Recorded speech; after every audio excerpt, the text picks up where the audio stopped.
Bonjour, ladies and gentlemen, and welcome to round 6 of the EG Evolved ACC GT3 Championship here at the beautiful circuit of Paul Ricard, a track that is vast in runoff. It is incredibly tight, but also has got one of the longest straights on our calendar. That's going to have a big impact in the race. 5.8 kilometers long, 13 corners, has had multiple iterations of it built, and was open in 1969, but the latest that you see today only came out in 2001 as an iteration. Then it was later changed that it's got chicanes down that massively long straight, which, well, in ACC we don't have to worry about it. So let's go back to a bit of bump drafting as we make our way through. Absolutely wonderful to have you all here. Huntsy, Myberg, Attorney Gamble, and so much more out on the virtual grandstand. But that being said, let's take a look at our qualifying session, because it is French weather out there. We are in the same weather that ducks absolutely love, and it's going to be something interesting. Now, they're talking about just having interesting times. Let's take a look at our championship standings, because this is where life gets a little interesting. As we saw Keegan Bowen taking victory after victory after victory in his races in the Pro-Am class. He's looking to do it yet again to try and get the fastest lap and a victory here for the Pro-Am. He's getting chased down by second place Reginald Muteleni, who has been, well, on a bit of a climb and a fall. Every time he gets into the top 5, he always has a race that drops him down. Round 1, he was in 6th. Round 5, he was in 7th. We saw the penalties take him down to the bottom. Conrad Martin looking to try and take the fight to the front, runs in 3rd place. Tied for 2nd. Reginald and Conrad tied for points on 164 points. And sitting on 161 is Gerard Pretorius in his Ford Mustang. Anton Lummers follows suit with 159 points. Benjamin Till in 6th on 153. Ulrich Diaga on 150. Graham Kelly sits on 117. Michael Berg 110. And Christian Zettman sits on 102 points. So our Pro-Am field incredibly tight at the top, except for Keegan Bowen, who a victory here tonight will cement his legacy in winning the EG Evolved RaceFace.Pro GT3 Championship for season 25. Now, we also need to talk about our pros out on the track. Christoph Peterson looking to walk away defending the crown here at RaceFace.Pro. Got bitter news last weekend, being beaten up by his teammates in the ERA Championship. So he's looking to make it a full flight here to try and create a streak that he had at ERA, becoming a 2-time champion here at RaceFace.Pro. He sits on 249 points. Begor Robler sits in 2nd place and runs on 210 points. Henry Platt sits on 167 points. Henry came 2nd in the ERA Championship on Sunday, representing South Africa, having a good bit of fun out there. But keep an eye on this Aston Martin. Mike LaRue missed out on round 1, came 5th in round 2, but has sat on the podium from there. Sits on 151 points, looking to chase down for the podium spots. He's getting chased down by Sean Rivera on 133 points. Jason Farmer chasing his teammate down is on 131 points. Herman Webner on 130, and 119 points is Jared Bokum, along with Ethan Lacuna on 108. Jeffrey LaRue sits on 99. So drivers all looking to try and improve to see where exactly they can stand at the top and where can they move forward in through this. I mean, it's always a difficult guess to see how the drivers are going to make their way to the top and who's going to stand at the top regardless. However, I do want to point out that we do have our cameras being put back into the cars, and Herman Whitner once again going and showing off himself on camera. There's going to be a smile, Herman Whitner, for the Extreme Sim Racing. One of the drivers going and showing off their cameras. it's good to see that Tim was able to just go and sneak it into the house. And a big shout out to the team for putting it there. Right, at the moment though, it's Christoph Peterson, Keegan Bowen, who run first and second. First of both their classes. The weather working in their favor. 1:59.9 for Christoph Peterson. Mike LaRue currently 0.3 up on his time. Will be looking to try and close that difference down. He's getting chased down by Jeffrey LaRue. But take a look at Michael Berg, who's down in 9th position, second in class, and this is one of his better results in terms of qualifying here on a difficult circuit. The Bentley seems to be a little bit more put together and hoping to stay within the top 10. Mike Berg has been ebbs and flows throughout the championship, but the Racing Snails looking to stand at the top and will be fighting it out against Benjamin Till and Jack Darts, who got the upper hand last race. Jonathan Crisser a little bit further down. But if you take a look at our pros, Mike LaRue, Jeff LaRue, along with Jason Farmer, Henry Platt, Giannis Kraling, Herman Whitner, and Bego Hrobler, hold on from 3rd to 9th. They haven't been able to beat out Keegan Bowen as yet. Bego is in pit lane, just trying to get himself sorted out. Ruin Heineke in a little bit of no man's land at the moment, going on to his opening lap, and will want to beat his original time of a 2:01.4. His last lap time was a 2:04.2, and this rain is due to continue throughout the race. So the monsoon weather is going to make life a little more tricky for our drivers. Jonathan Crisset out on circuit, looking to improve his way through, and going to be a proper run. Now, for drivers that are thinking about the championships and how crucial it is to score a victory, well, let's go and remind you that here with the EG Evolve, this is the 25th, and drivers are wanting to take the half a century to the top. They want to be right there in for the podium spot, because it only happens once. And here at RaceFace.Pro, our longest running championship, going and having its 25th birthday here today. Sean Larrera down in 16th, not able to improve through his first sector, but trying his best through the finals, sliding it round down the main straight. The Nissan GTR, plenty of power, looking to move forward and will be chasing his way through. Jean-Ray Buerta for Team Kerygma Racing, looking for an improvement. He's in 18th position. He's got Chris Biermeister trying to close down the difference. He does land up going a bit on the shallow side to allow drivers through, not to get them caught up behind him. Donnie Sternkamp and Conrad Martin a little bit further down from where they wanted. 28 cars on circuit. Rounding out the field is Christian Zetzman, who's yet to put a time on the board with 4 minutes and 40 seconds to go. Christian needs to go and give it that little bit more. They need to close down the distance and stay in for the fight. It's always a tough time to ensure you stay at the top. It's always a question of who's going to be able to be at the top of the field come the end of the race. Jason Farmer going and campaigning his Lexus. Had a farewell to the Ferrari on Sunday at the ERA side. And when he spoke to me, he said, listen, he's getting comfortable with the Lexus. Seems to be finding good pace out of it, and he's transitioning over to the Lexus and wanting it to work out better for him, which is great to see. As we have seen, he can really attack the curbing. On this circuit, the Lexus has proven to be quite powerful, but based on the LFM BOP, it's going to be a difficult run because it's matched evenly against the Ferraris for Paul Ricard.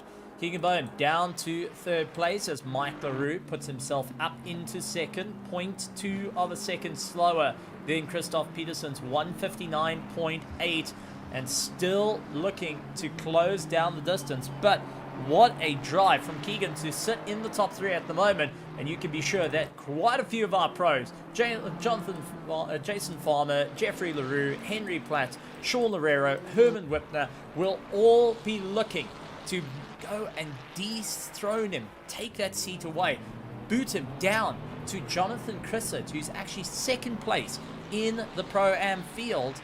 And what a drive on his part. Jonathan Crisset has so far been out of that running, but Christian Zetzman out of nowhere gets himself up into 2nd place in qualifying with a banger of a time at 2:01.0. His fastest time out there, and this would be one of his best qualifying sessions this entire season. Christian Zetzman showing that he can take the fight to the sharp end of the field as Keegan Bowen down through the order, because there's Jason Farmer who will line up against Christoph Peterson. Mike LaRue in third place. Keegan Bowen in fourth. Jeffrey LaRue improving his time by 0.1, utilizing the tow ahead of him from Henry Platt in that beautiful Bentley, hoping to really go and dial it up that little bit more. Henry Platt, who's just going to be providing that little bit of a tow, needs to ensure he gets a bit more momentum through these last couple of corners. There's not a lot of room to make a mistake. He sees Ulrich Diaga ahead of him, and Ulrich Diaga is in a little bit of a problem. Has to slow the pace down as he's caught behind the likes of Vessel. So just doing everything he can. Vesselwoda out there in the Mercedes trying to get his lap in. He did a 2:06 as his best lap time. He did a 2:03, but it was invalidated. But Ulrich Diaga, unfortunately, not able to improve. He's now slowing down the pace, and there comes Henry Platt onto the back of him. And Platt is going to be hoping that, well, get going, get going, get going. I'm losing time here as he rounds the final corner, unable to improve. He's down by 0.5. That's just going to compromise his drive. Jack Darts looking to improve for the Ravmac, and Jean-Ray Buerta for Team Kerygma Racing. Currently, the two cars 0.2 up on their time. Vesselwoda 0.1 up on his time. We saw Vessel having a brilliant battle going back a race and 2 races ago at Red Bull Ring. He was just door-to-door racing. So, with drivers doing everything they can to move forward, who is going to stand out above the rest here tonight for round 6 of the championship? And if round 6 of the championship works out rather well for a couple, they're going to be landing up crowning themselves champion. And that is going to be in the likes of, if Keegan Bowen gets a victory here, there is no possible way, and if he gets the fastest lap, which is plus 2 points by getting the fastest lap, there's no possible way the rest of the field can beat him out in the points. So he will have stretched open the gap enough to become champion. Christoph Peterson in the same boat, just needs to score the victory to ensure he stays in for it. Now, with Jason Farmer sitting in between Mike LaRue and himself, that means that it's going to be a little bit difficult for Mike to be able to move up through the order, but it also sways heavily in favor of Christoph Peterson. Keegan Bowen coming across the line, 0.2 up on his time, up into 4th as qualifying in. Sean Loureiro will finish out in 5th at the moment. Henry Platt, 0.3 up, and Johannes Freyling is sitting 0.4 up. Next across the line is Graham Kelly out there for the Rav AMR, and he's able to boost himself up into 15th position on a stellar charge. Vesselwoda looking for improvement as he rounds the final corner, currently down on his time, and unfortunately not having an easier run there. Jeffrey LaRue and Henry Platt going and stopping off. There you see Jeffrey LaRue, who was actually 0.3 up on his time, will not see the end of the flag. Johannes Freyling out in 9th position at the moment, 0.6 up on his time. Same as Jean-Ray Buerta, 0.4 up on his time. These are the only 2 cars that are really high up on their times and looking for the personal best. Here comes Johannes Freyling, 0.3 up. He boots it into 7th position. He's going to be quite happy about that. Team Kerygma Racing's very own Jean-Ray Buerta, now trying his absolute best, will be blasting his way through with a bit of a slide through the final corner. And, well, the final corners, I do apologize. He's on the rear section. Here's the final corner as he's got to get the drive. 0.1 up. Can he accelerate? Oh, cut it close. And it doesn't look like it's going to be an improvement. That little bit of a slide cost him right at the end.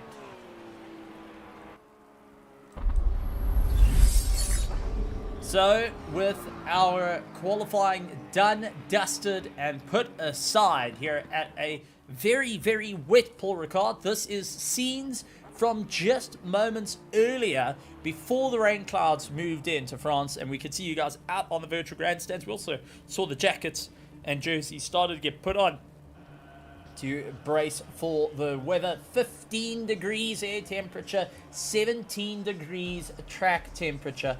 ice cold, wet, and a whole lot of difficult situations for our drivers to compare with. Rain in this session, so watch out for slippery curves and remember to brake earlier. As we get reports in from Tim, giving us a little bit of helpful advice. They're expecting rain all session. Watch out for the curbs. It's going to be slippery. Gently on the throttle. It's always handy to have our team going and giving a little bit of reports there to the drivers, and a big shout out to them. So, as the drivers are at the ready, getting ready with their absolute drenched setups. I wouldn't even call it wet setups. I would call those drowned setups at this point. At Paul Ricard, 1 hour and 20 minutes worth of racing, 2 mandatory pit stops. Tire usage is going to be at an all-time low, especially on this circuit, which means we're going to see a lot shorter pit stop times coming into play.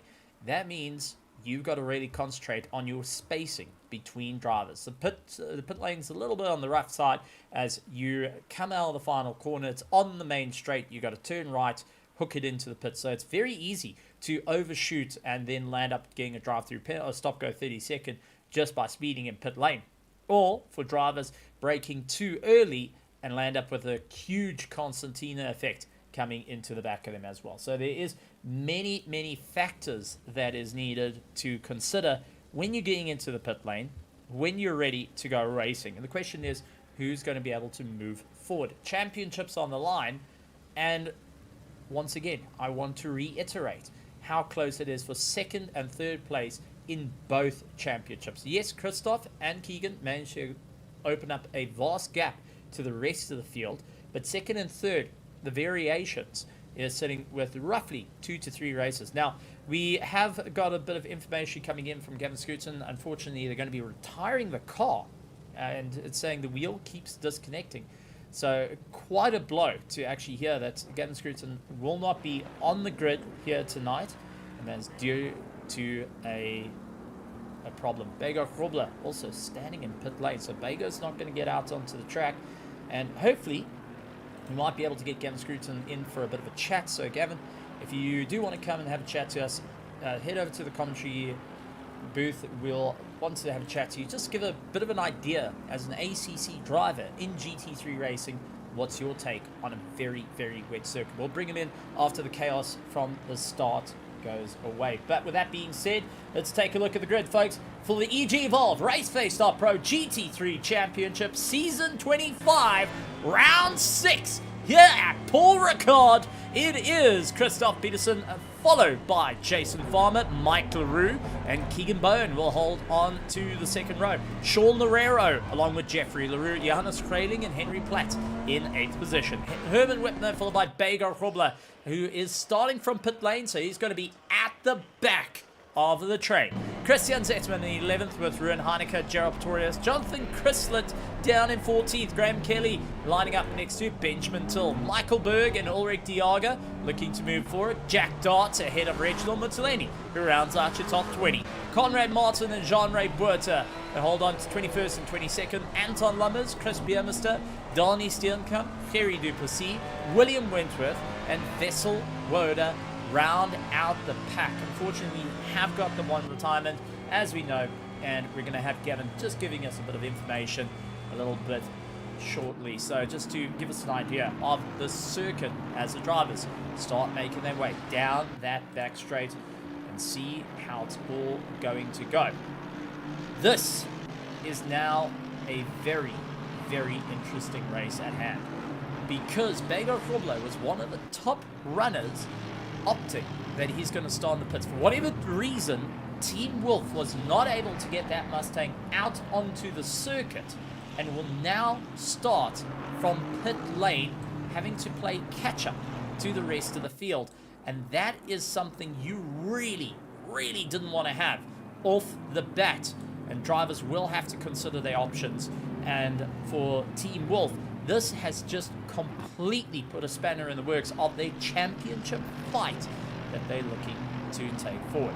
Now, that being said, front row, Jason Farmer and Christoph Peterson, Mike LaRue, Keegan Bowen, Sean Loureiro, Jeffrey LaRue, Johannes Krailing, Henry Platt, Herman Wepner, and Christian Zetzman ready to go. And I can even tell you the pressure that's coming in. You can just easily take a look by the driver cam of Herman Wepner, just focusing on where he needs to be It's wonderful to have these driver cams available, and we look forward to many more drivers going and giving us a bit more insight in the future on how they are facing each of the challenges.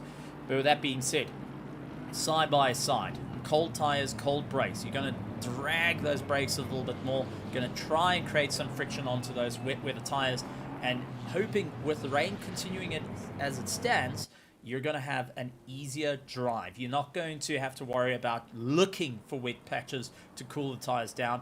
And we actually had that in LMU last night, where drivers were battling to go and cool their tires down and needing to really think what needs to be done. So, for round 6 of the EG Evolved ACC GT3 Championship, rounding the final corner, eyes front, eyes to the light. Our drivers at the ready. We're going to keep a very close eye through the field, especially into turn 1, because this has been the fear of every driver of what needs to be done. Who is going to move forward as they charge off the line, ready to give it everything they got. Jonas Kreuling trying to see where he can go. Everyone looking to slot in okay. Herman Wepner coming off the brakes and just allowing the car to slow down. Ruben Heineke having an easy run as well. Christian Zetzman fights it out. We get Gerard at the moment, and no contact through turn 1. Absolutely incredible running from our competitors in T1. Jonas Kreuling loses out to Jeffrey LaRue, and now Henry Platt trying to go around the outside of him. Couldn't quite get it done. Henry Platt is in the clutches of Herman Wepner, and well, I spoke too soon because Reginald Mutaleni running into a little bit of difficulty with a bit of contact. Seems like it gets Gerard Duplessis. Oh, and that is Ulrich Diaga, Gerard Duplessis, and Chris Biermester all having a bit of contact. Ulrich Diaga trying to pick up the pieces from the race. Gerard Duplessis, we saw a bit of sideways action. Now is Bego Grobler hunting his way back through the field to try and close up to the sharp end. Nose to tail in the front. Battle of the V8s as it's Mike LaRue ahead of Keegan Bowen, with Jason Farmer with a small block. Lexus V8 chasing down the likes of Christoph Peterson, who got the jump off the line and is continuing to give it everything he's got. Henry Platt, but sideways in the background, trying to clear past, but it is a fight for the top 3 at the moment between LaRue, Farmer, and Bowen, who doesn't want to hang around. Keegan Bowen, who's looking for yet another victory here to solidify his championship in the Pro-Am. He has to be extremely cautious because these two are fighting tooth and nail, not only for just being out there, they're also fighting for the championship. Mike LaRue sitting 4th in the championship and Jason Farmer 6th in the championship. They need crucial points here to move forward, and it's all about measuring up the competition, especially for the start of the race with cold tires and cold brakes. Christoph sets the fastest lap time of the race and will be continuing on his charge. And Heineke, Gerard Pretorius all pulling into the pits. An interesting call, and we do see Jean-Ray Buerta getting into the pits. So quite a few drivers opting get into the pits, get it done, and not worry about it. Jack Darts and Reginald Mutaledi trying to fight it out, and Mike Berg looks down the inside. Big Mike not hanging back, looked for the pass on the inside, wasn't able to get it done, and constantly keeping the pressure there. William Wentworth is ahead of Benjamin Till as Ruben Heineke, Anton Lummers, Chris Biermester, Gerard Pretorius, Jean-Ray Buerta, Ulrich Diaga, and Conrad Martin all got their stops. First stops done and dusted. Jack Dots looking around the outside. Original Mutalini gets pushed out wide. That's going to be Michael Berg around the inside, getting it hooked, done, and saying bye as it was a clean run through. That being said, drivers starting to settle down in the motions at the moment, and Sean Lerero and Keegan Bowen fight out for overall track positions. But we have got our guests to come and join us. We got Gavin Scruton to come and have a chat to us. Gavin, welcome to the commentary box. Wonderful to have you chatting to us. A little less wonderful that knowing that you're out of the race. For anyone that wasn't here a little bit earlier, can you give us a bit of an explanation of what happened that has put you out of round 6 for tonight? Oh, thanks for the invite, Stephen, and always good to speak to you. Yeah, and unfortunately it was a bit of mechanical difficulties. Basically the wheel just kept on disconnecting, and after a couple of game restarts, and I finally got it, and it seemed to be stable. But then I had no force feedback, and just before I went out, it disconnected again and just didn't want to reconnect again. Alright, so mechanical faults coming to play a little bit of a havoc situation with you. Very much so. But we know that you're supporting your friends out there, making sure that everyone is having a bit of fun. But for those that have never experienced the rains here in France, the monsoon that the drivers are contending with, as we watch Sean Herrera and Keegan Bone, who are fighting out for position, take us through how is it racing in these conditions? I mean, you've got treaded tires like what a road car has, you've got ABS, you've got traction control. How difficult can it actually be with a colder track? And, well, you've got the assist. Take us through what it is as a driver that you're going to be experiencing and having to think about while driving around the circuit. It is absolute chaos. You've got treaded tires, but as you said, it's cold, it's wet. You've got some sort of assist in regards to the traction control, but that doesn't help anything if you get on the curb or on the painted stuff, and then it's just your back end wants to become your front end, and your front end wants to become your back end. It's absolutely crazy. But with Paul Ricard, it is such. I generally really enjoy Paul Ricard. It's one of my favorite tracks in the dry or in the wet, and having it in the wet does give it its own sort of challenges. And specifically for this circuit, you have to think like 2-3 corners ahead of time, especially after that massive long straight. That fast right-hander and that double right-hander. You've missed that apex, so you basically mess up your entire entry point for the next 2 left-handers. So it's crazy, but it's awesome at the same time. Now, we do know about the off tracks can be quite a pain here at Paul Ricard. It's amplified with the rain. As a driver, what can you do inside the cars? We take a look at Donnie Steenkamp as he's getting that spray coming off the likes of Harry Duplessis. As a driver inside the car, what can you do to try and assist you at getting around the circuit safely, but also quickly enough to stay in the fight for the championships? I mean, with having the pros and pro-ams mixing, the weather conditions just making it a little bit more frightening. But you as a driver have got a few tools to play with. What are those tools that you could be utilizing to move yourself forward through the field?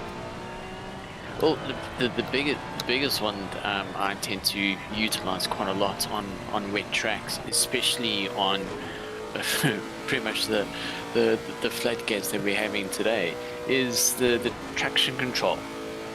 I tend to, I know it's a bit of a strange one to do because a lot of people going into corners, they turn down their traction control to get a better run out.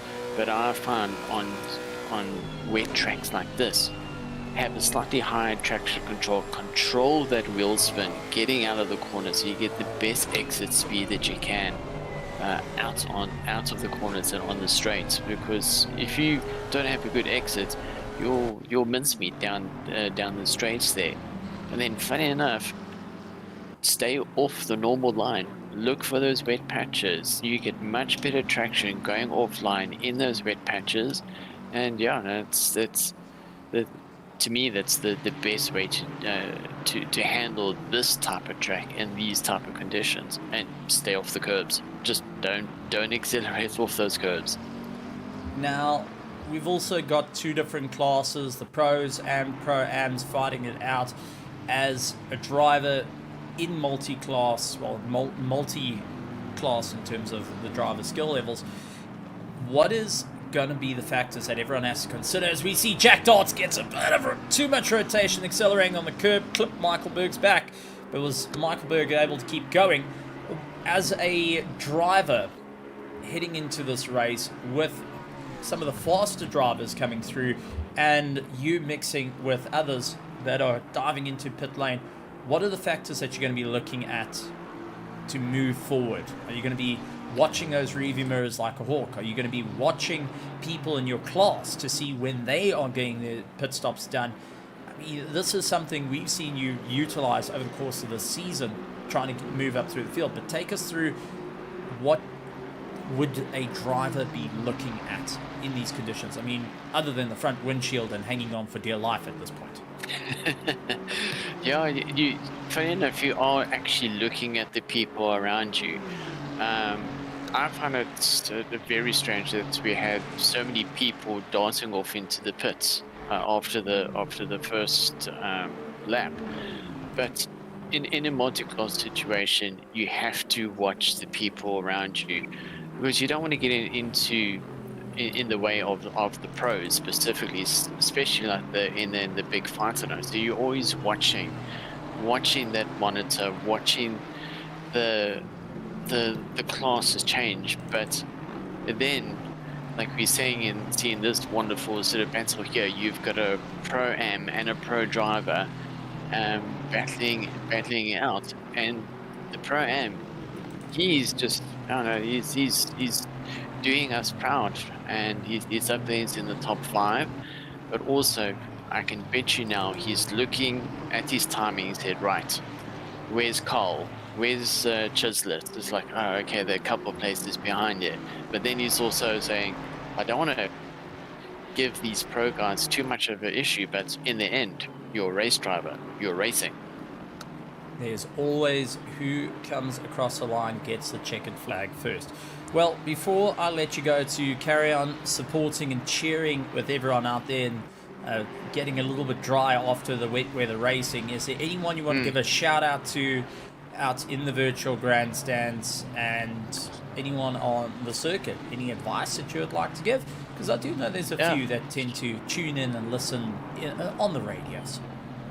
Yeah, well, thanks to everyone that sort of watches the stream, and thanks to yourself and Cameron for doing the streams. It's I tend to watch the stream straight after the race, just to see what happened that I wasn't aware of, and it's nice to see your name come up every now and again.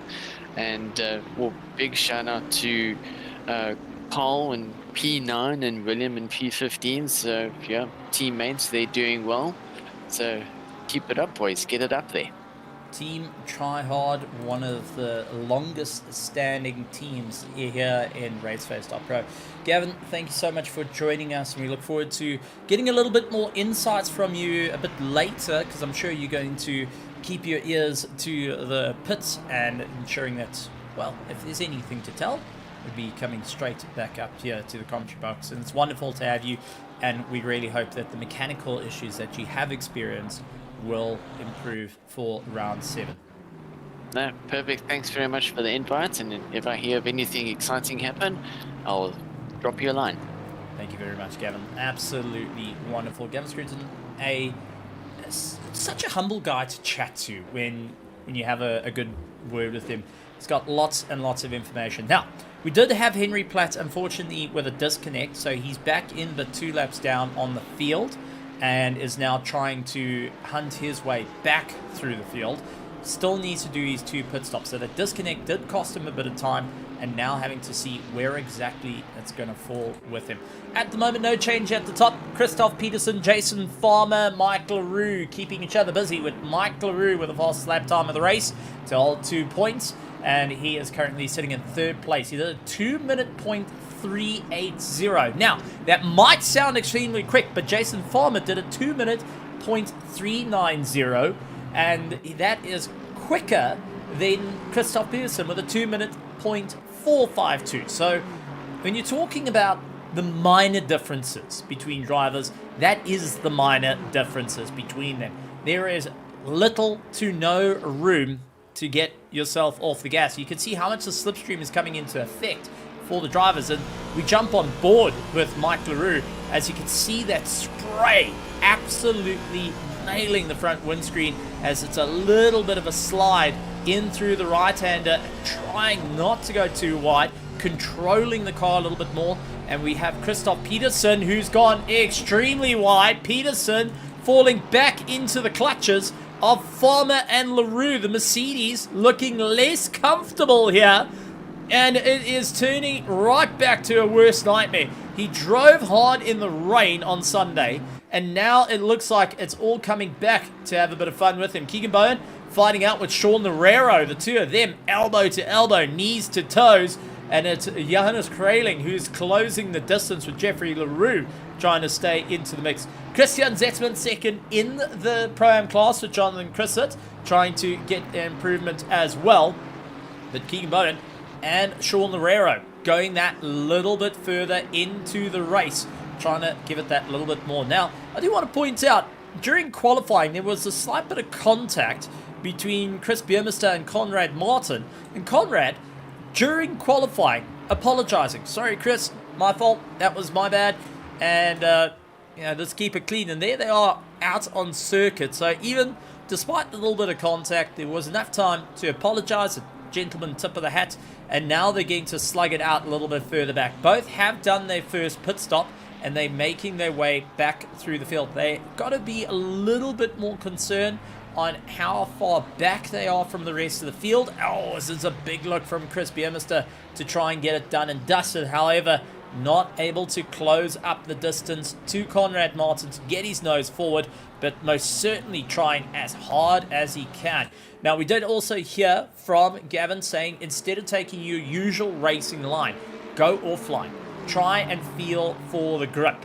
That is not where you're meant to be. So taking more of a go-kart line, which is wider through the corners, a big tuck in on the apex and wide out again, but you want to alternate. So from your original racing line, you're going to change it up. You don't want to be on that dryish patch that's starting to form. You want to try and alternate a little bit to carry the momentum and protect the tires as well. So it's a good bit of insight coming in from one of the drivers. It's a bit of an unfortunate time to see that he's out, but is putting a lot of support for the team. Triad is Reginald Mutalini, drifting, captures it.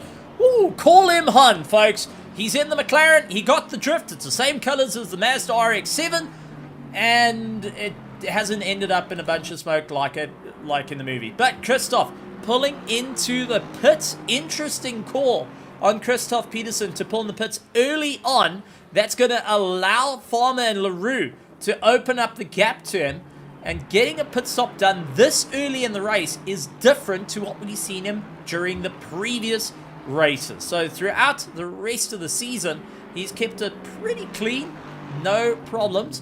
Pits in late, gets himself going. This time, however, an early pit stop to try and compensate, while he's allowing LaRue and Farmer to continue to fight out between one another, who are pushing each other to the absolute limit at the moment, with Farmer just narrowly keeping LaRue at bay, nose to tail, as they make their way onto the main straight. And it's going to be about a drag race from here. Jonathan Christett fighting out with Christian Zetzman, the two Aston Martins keeping each other at bay and having a close call. Jeffrey Leroux and Johannes Kraling looking to carry the momentum between each other as well here at Paul Ricard. Everyone looking to try and find just that little bit of gap to see where they go. Now, interesting take on this one, as we do see Jeffrey Leroux and Johannes Kraling fight it out. Coming off the straight, Kraling got the outside line. It's going to be rough for the Mustang. Has to swing it back in early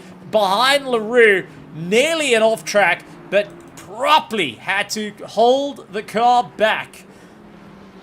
I want to point out, Christoph Peterson, 12.5 seconds in the box means that he has just put in fuel and is carrying on. No change of tires, and he's come out in 15th position, ahead of Ruben Heineke in 19th position. This is going to be a bit of a tell sign to our front end of the field, who will look at their pit stops, and Mike LaRue already opting, get the pit stop done. This is a react to what has just happened. As we go back through the field, Vesselwoda gets all out of shape on the corner. Ruben Heineke and Ferry Duplessis carry their way through. Vesselwoda, unfortunately, a big whoopsie-daisy moment for him. And let's try and take a look, as we did see on camera that he went off, but he has his teammate behind there, Ferry Duplessis, keeping close. Look for the inside. Ruin Heineke looking around the outside. Late on the brakes. Oh, a little too late on the brakes for Terry. And that just clipped the back of Vessel. And that allowed Ruin Heineke to come in. So a bit of a discussion between those two is going to be had. But an easy outbraking maneuver threw them down the order. Now Vessel fighting against Bego Krobler. Jan Bego Krobler trying to fight his way back into contention. Mike LaRue, who came out of the pits, is ahead of Christoph Peterson. How's this for a bit of an overcut?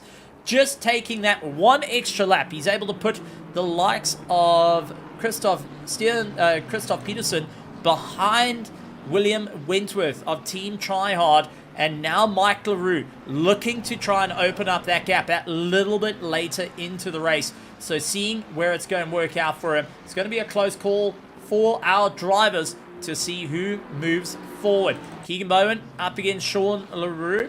And Sean not backing out at the moment. Keegan trying everything through his absolute best as a Pro-Am driver to stay within podium contention. And the drivers really needing to move forward. Peterson now taking the drag race to William Wentworth, who is giving him a good run for his money. A light lift on the straight to allow Christoph through, knowing that, listen, you're in a different class to me. I'm not going to fight you out. And I'm going to leave you to Mike LaRue further up the road. Ruin Heineke gets the pass on Harry Duplessis. And now it looks like Gerard Pretorius, the Griffin Sim Racing, having a bit of a mugging moment to Harry Duplessis. Harry able to have the better drive than the Ford Mustang as Heineke tries to keep it all together, sliding out and doing everything he can to keep that Ferrari into check. Drivers not hanging around right now, and Mike LaRue currently leads out those that have done their first pit stop 59 minutes to go. Remember, they have 2 mandatory pit stops that need to be served during the course of this race, that need to get themselves done, dusted, and moving forward. However, if you land up with a drive-through, you're going in the pits again. If you land up going with a stop-go 30-second, you're going to be going in again. You're going to have a tough time out there, and with the drivers chomping at the bit to move forward, they've got to take caution on pushing it a little too hard. Donnie Sternkamp into the pits, getting his first pit stop out of the way and seeing if he can get back out in front of the pack. As a Pro-Am driver, he will need to really climb up through the ranks to ensure he stays in for the race. 28 cars remain out on circuit. 28 cars started this race, and 29 that actually qualified. Gavin Scruton, unfortunately, as we learned, 0 force feedback, 0 mechanical coming in. So when we talk about the force feedback on a steering wheel, for those that are new to sim racing or haven't quite got the idea of what it's about, the force feedback is to replicate any sort of G-forces, any feeling through the steering, through the tires. It is so critical in your racing, and it gives you that little bit of detail of what's happening with the car. You can race without it, but it is like racing blind.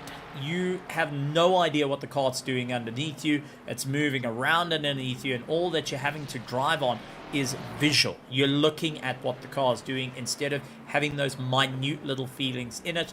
And if you go and put a little bit too much steering angle, because now you got nothing fighting you to tell you, hey, listen, this is the certain amount of rotation you actually have on the steering wheel, you can overcorrect the whole time. Going and scrubbing those tires will end up causing a bit of a problem, especially in the rain here, where you're trying to feel for those puddles, those minor differences in the circuit and what the car is doing underneath you as it dances around looking to move forward. Jonathan Christen and Christian Zetman having a stellar run through, finding out for second and third in the Pro-Am class at current. They're having a great run. Gotta say, been rather interesting to see them fighting out, as both Zetzman and Jonathan Christen haven't had the best of seasons. Christian Zetman sits in the top 10 on 102 points, and he's been trying to get that a little bit further. For Jonathan Christen, he's sitting 13th in the championship, sitting on 86 points. a non-starter in round 1, a DNF in round 2, hasn't quite helped the cause. Now both drivers managing to go and see themselves up to the top. Both seeing, hang on, there's a podium and will be getting a podium. None of them have stood on the podium for the Pro-Am and looking to try and beat out the rest of the pack. They have to keep ahead of Gerald Pretorius, who's already done his pit stop in for the Pro-Ams, and so has Ulrich de Jager. Remember, they did it early on in this race and trying to ensure they move forward. So always a tough run to see the drivers considering all options and how they're going to move forward. Kingbone with the fastest lap time of the race at 2:0.037, and there's our first penalty for Michael Berg, who spins it out, tries to bring it back. The Bentley that's in the top 10 now with a drive-through penalty. This is something that we brought up in our interview with Gavin, and it was the penalties on the circuit are rather harsh, and unfortunately the first one being handed out to is Michael Berg, taking himself into the pits. Will have to do a drive-through. This will remove him out of the top 3 chance, as he still has got 2 mandatory pit stops to serve as well. So not an easy run for the Racing Snails, but they're going to be doing everything they can to keep the driver motivated, keep the driver going, and want to see it through to the end. Once you see the green, you've got to see the checkered, and they're going to fight it out. Benjamin Till fighting out against Conrad Martin. Both drivers having a stellar effort at the moment. Benjamin Till with his alias driver of Dr. Bean Till that races for Team Wolf. Nobody tell anyone. Secret stays between us. That's, you know, he's like a Stig like that, and racing as a Team Wolf in other places, but Benjamin Till here in the RAV, as he was lent out during the time. Benjamin Till and Conrad Martin having a stellar time. They're fighting out for 25th and 26th position, and the two of them are fighting it out like they're for first and second. Another ongoing fight, Keegan Bowen and Sean Lorero, a pro driver versus pro-am. Now, Keegan Bowen has been having a stellar drive out there. He's opened up the gap to everyone else. However, they will need to consider the options of Keegan not to lose out, as Jason Farmer leads out the race. We just saw him in shot as he's starting to fall a little bit closer to his teammate of Sean Lorero. Sean Lorero in for a great run in the championship at the moment for the pro drivers. Been consistently moving his way up through the order. Holds on to the top 5, but is yet to see a podium. 9th in round 1, 4th in round 2, 7th in round 3, 7th in round 4, and a good running of 13th in round 5. And Jason Farmer only saw one podium. That was in round 4, and he got a 3rd place. So an interesting call here for Sean Lorero to get himself onto the podium for the Griffin Sim Racing team, trying to close up to his own teammate, knowing, hang on, we've got a problem here. Jonathan Christett and Christian Zetzman going and swapping around as Zetzman loses out to Christett at the moment, and we'll be thinking about what needs to be done to carry on the momentum, to see these two Aston Martins through. Right behind them, 7 seconds back, is Graham Kelly, Reginald Mutaleni, Jack Darts. And then we're starting to move into the drivers that have done their first pit stop. Mike LaRue and Peterson, who are keeping each other close for company at the moment. LaRue has got a lot of run. He was only stopped in the box for 9.1 seconds, so he didn't take on as much fuel as Christoph Peterson. However, this is going to be an interesting time because Mike LaRue is flirting with fuel limits that his car can do before it splutters to death. Likes of Henry Platt giving a quick thank you to the likes of William Wentworth as he unlaps himself. William Wentworth now having to fight out against Johannes Kraling. As you can see, that Mustang charges on through and leaves Wentworth in the dust. William trying everything he could to go and get for the passer. However, it was Kraling who had the longer legs that's able to get that little bit further for William Wentworth. He's eyeing out Jack Darts and Reginald Mutaleni, thinking, come on, what do I need to do to close the distance? Not looking to fight out with the pros, and instead utilizing a bit of forward thought in the race of, okay, what do I need to consider to move myself in the championship? Fighting against the pros might not be the best idea right now. I can rather utilize him to bring a bit closer into the mix. Mike LaRue gets ahead of Jack Darts once again, putting a car between himself and Christoph Peterson, who's 2.8 seconds, heading 3 seconds down the road. So an interesting turn of events here for Christoph Peterson, who's not having the easiest of races, but maybe taking a different approach of giving himself that little bit of room to go that little bit further into the race and look for the overcut over the rest of the field. I mean, these are small but critical factors that drivers are considering due to the wet weather conditions here at Paul Ricard for round 6 of the EG Evolved RaceFace.Pro GT3 Championship Season 25. And all eyes are looking towards the sharp end of the field of who's going to be able to walk away with the victories and stand with a stellar chance to call themselves a champion. Now, as we keep an eye, Keegan Bowen was fighting against Sean Lerrero. He's actually slowed up a little bit, gone to about a second, and Jason Farmer has been drawn into the mix as well, about 1.6 seconds up the road from Sean Lerrero. Having his look around, Michael Berg, after serving his drive-through penalty, is up against the likes of Kerry Duplessis. Both are needing to do their first pit stop, but take a look. Michael Berg is not holding back at all. He dives past the likes of Kerry Duplessis. Kerry lines over to the right-hand side, try and guard the inside line a little bit, but it looks like a straight line factor becoming a bit of a problem. And Michael Berg in the big Bentley is able to clear on past, allow Kerry to get back into the tow. They are two different classes. Remember that, because Kerry Duplessis is a pro class driver. Michael Berg is that little bit quicker for the Racing Snails and is able just to pull him along a little bit further, because Harry has to keep an eye on his own teammate and for the same class, Vessel Woda, who is now roughly 2 seconds behind and looking to close the distance between them. So many little factors that are coming into play for the drivers, and lots of different ideas and big problems coming in for Christian Zetzman. Our third place in the Pro-Am was fighting for second. Drive-through penalty for track limits exceeded. Christian Zetzman, drive-through penalty for track limits exceeded.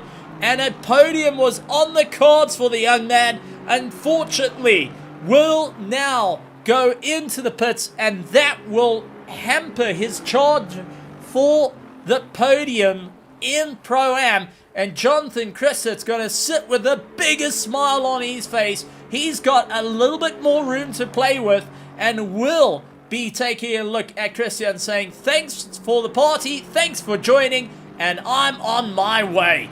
Going and moving way from the likes of Christian Zetzman. That is a heavy impact coming in for the driver that was looking for one of his best results this season. Unfortunately, getting caught out. Lady Luck was not in the pits, and Murphy was there to rain on the parade. And this is now going to be a critical run for Zetzman to get that car in the pits, get that drive-through done, and get back out pushing as hard as he can to stay within the fight. Sean Lerrero onto the back of Jason Farmer. They're fighting out for class position, and as two teammates are going to be having a little bit of a talk with one another, considering the factors of what need to be done, as Jason Farmer and Sean Lerrero don't want to be caught out in a bit of a problem and slowing each other up. However, they can't afford to go and lose time in the championship as well. So it's going to be a bit of a critical look as Lerrero, getting it out of shape, was able just to save the car, and now loses out that momentum to Jason Farmer and falls back into the clutches of Keegan Bowen. Now, everyone still on the charge, and Mike LaRue still holds on to first of everyone that's climbed up through the order after the pit stop. There is Christian Zetzman coming out. Henry Platt goes in circles around him to unlap himself. Jonas Kraling takes over the position, and now Zetzman down into 13th position. It's a little bit further than what he wanted to play, but he is not too far out of the chance to get himself sorted out with a pit stop and move forward. He just needs to try and get back into those very, very quick times he was running earlier. Michael Berg, unfortunately, getting out of shape. There's Vessel Woda. So let's take a look at the 91 and take a look what on earth happened to him. So down towards turn 1, the big Bentley looking all okay, putting a wheel towards the curb on the brakes, and it just snapped out underneath him. He was able to save the car, but just having the rear there, not there anymore, threw him into the weeds. Christoph Peterson clears on past Jack Darts, who now drops down to 11th position. Christoph 6 seconds behind Mike LaRue at the moment. Will do everything he can. It's William Wentworth and Ruan Heineke drag race down the line. Heineke was able just to eke out ahead of Wentworth.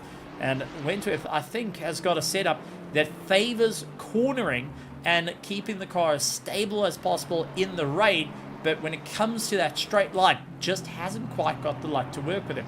Mike LaRue now needing to clear past Reginald Mutaleni, who Reginald can't afford to lose time.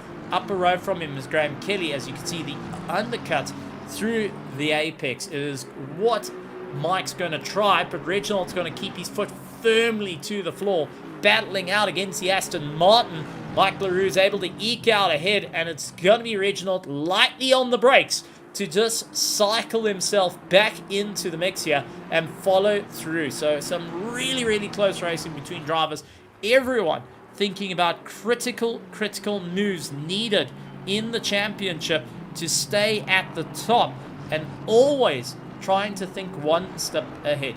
William Wentworth into the pits now to get his car sorted out. It's been falling through the field, and now just thinking, right, let me get my stop done, let me get it sorted out. Michael Berg follows him into the pits as well, as we do see him drop off the jacks and getting ready to go. So always that close fight, keeping each other busy, seeing where exactly they can move forward.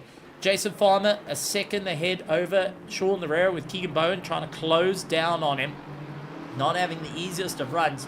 We'll take a look to Mike LaRue, who is in 8th position at the moment, and steadily but surely coming up into the fight, not looking to get thrown too far down, as Vessel Woda is next to get a drive-through penalty. Unfortunately for track limits exceeded, he was getting past Kerry Duplessis, and now we'll have to serve a drive-through penalty, making it our second, that would be our third driver getting a drive-through penalty.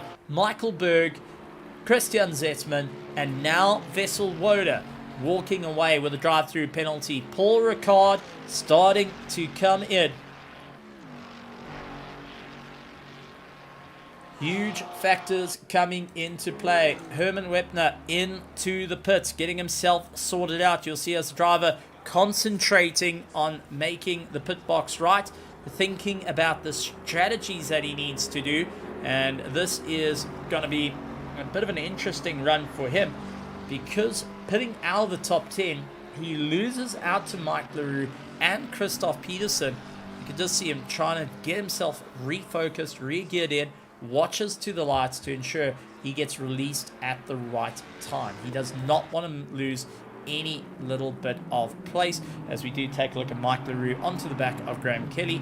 Quick turn in the steering wheel, and that is going to be Herman now leaving pit lane, ready to continue on with the race. So some interesting times out there, some interesting moves from the drivers, and also great insight from in-car that we're able to understand what the drivers are doing. Mike LaRue and Graham Kelly fighting it out for position.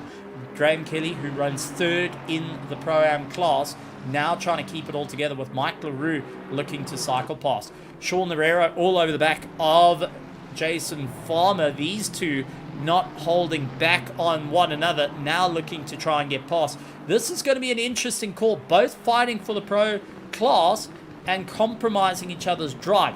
And that allows Keegan to get a little bit closer, but they're also allowing LaRue to become a factor as well. They're going to have to think about the pit stop coming in, and Herrera is going to be the first one to pull the trigger between the two of them. Dives into the pit lane, does not want to be caught out, allows Keegan Bones to come through. Jeffrey LaRue for the Griffin Sim Racing team in the Ferrari is going to stand on the gas and carry on his way. Jonathan Chrysler, who's got Michael Berg, who's trying to unlap himself behind. Is he going to consider to go and react to the situations at the moment? Running second in the Pro-Am class, he opts that he's going to go a little bit longer. And it's going to be Michael Berg who nails it into the pits for his final pit stop. Anton Lummers comes out of the pits, and it's a drive-through for Henry Platt. Henry Platt with a drive-through. Not only a disconnect in the beginning, but a drive-through as well to add to the woes here in France. And this Bentley is going to be getting absolutely everything to it right now. That, I would say, faux pedal that is on the far left-hand side is most certainly getting compressed enough that you can think it is a brake pedal.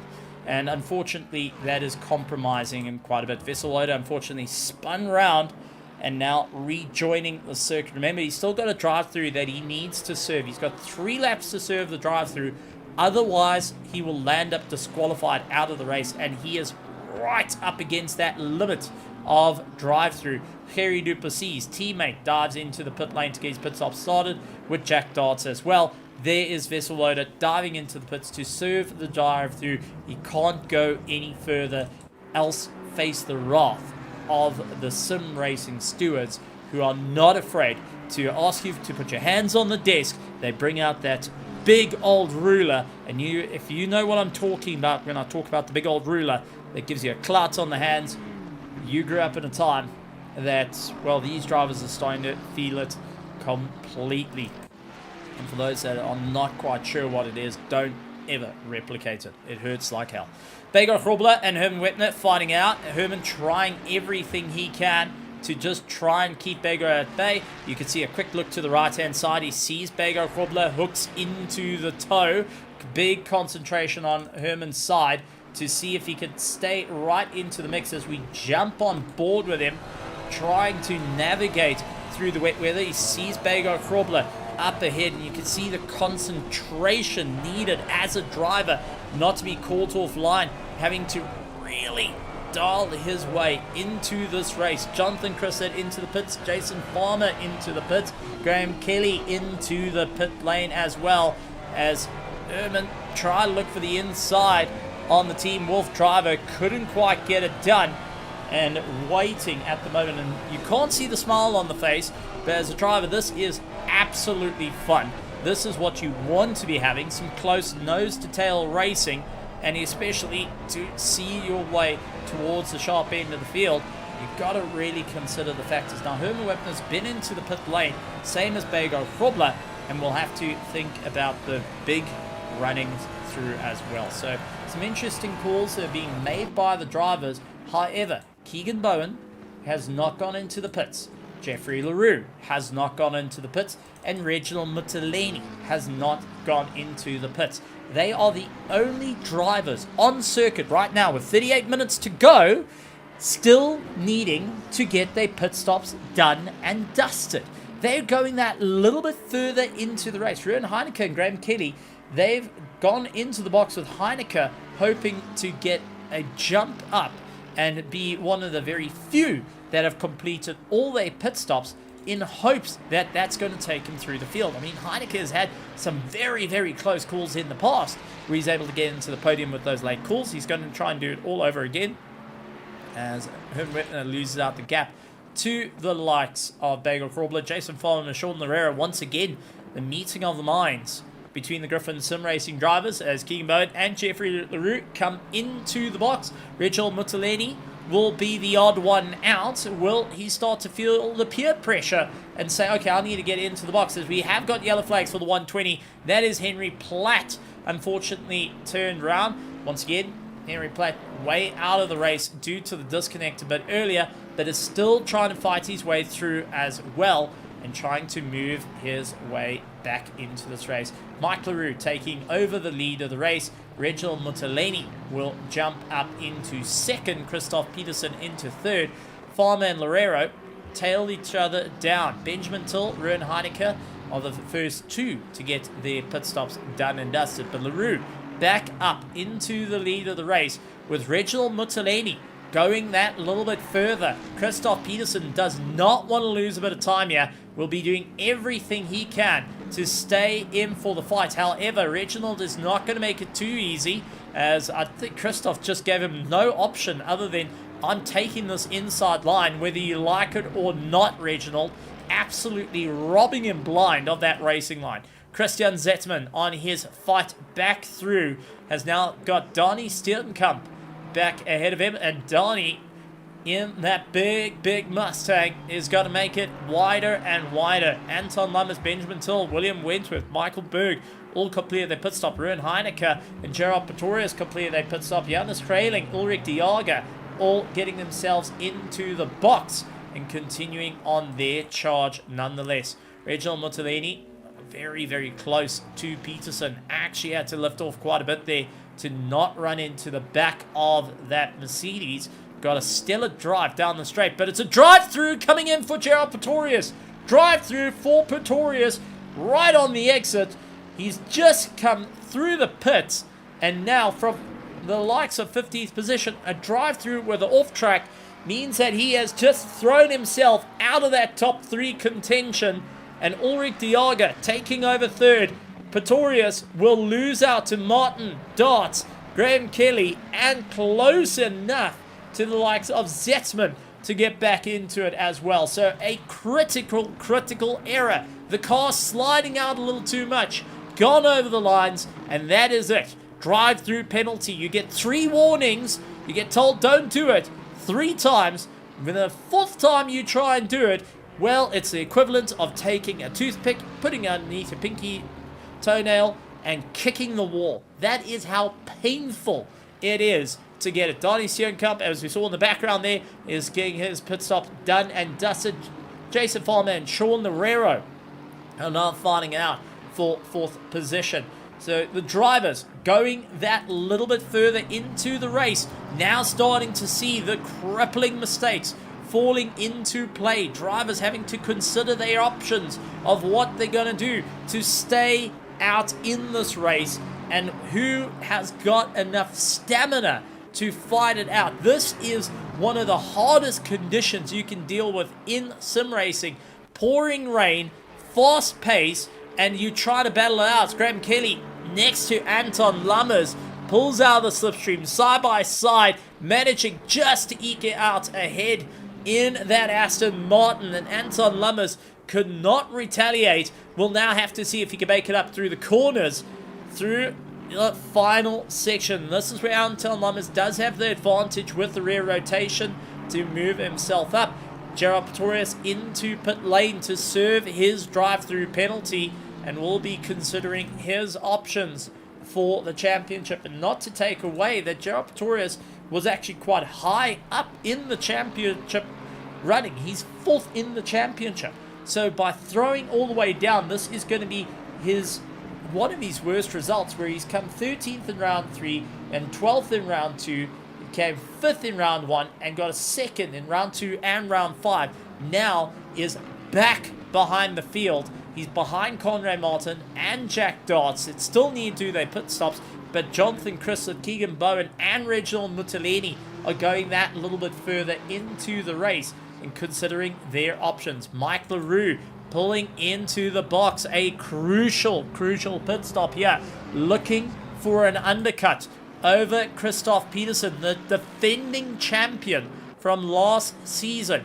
Looking to hold on the crown. So a victory here will just about secure his place in the championship. However, he will lose out those 2 points for now, as Jason Farmer holds the fastest lap time of the race, 1:59.925 over Christoph Peterson, whose best lap time has been a 2:03 at the moment. Reginald Muttolini going that little bit further in the race has to consider his options, as the likes of Keegan Bowen, who holds on to 6th at the moment, is yet to do his final pit stop. Reginald will have to get 2 pit stops done in 31 minutes. That is going to bring him down closer towards Jonathan Chrysler, who is at the moment being overtaken by Mike LaRue. And Jonathan Chrysler's times have been consistent in the 2:02s at this current stage of the game. Still sits in the top 10 and still is close enough to capitalize on moving up into second or even first position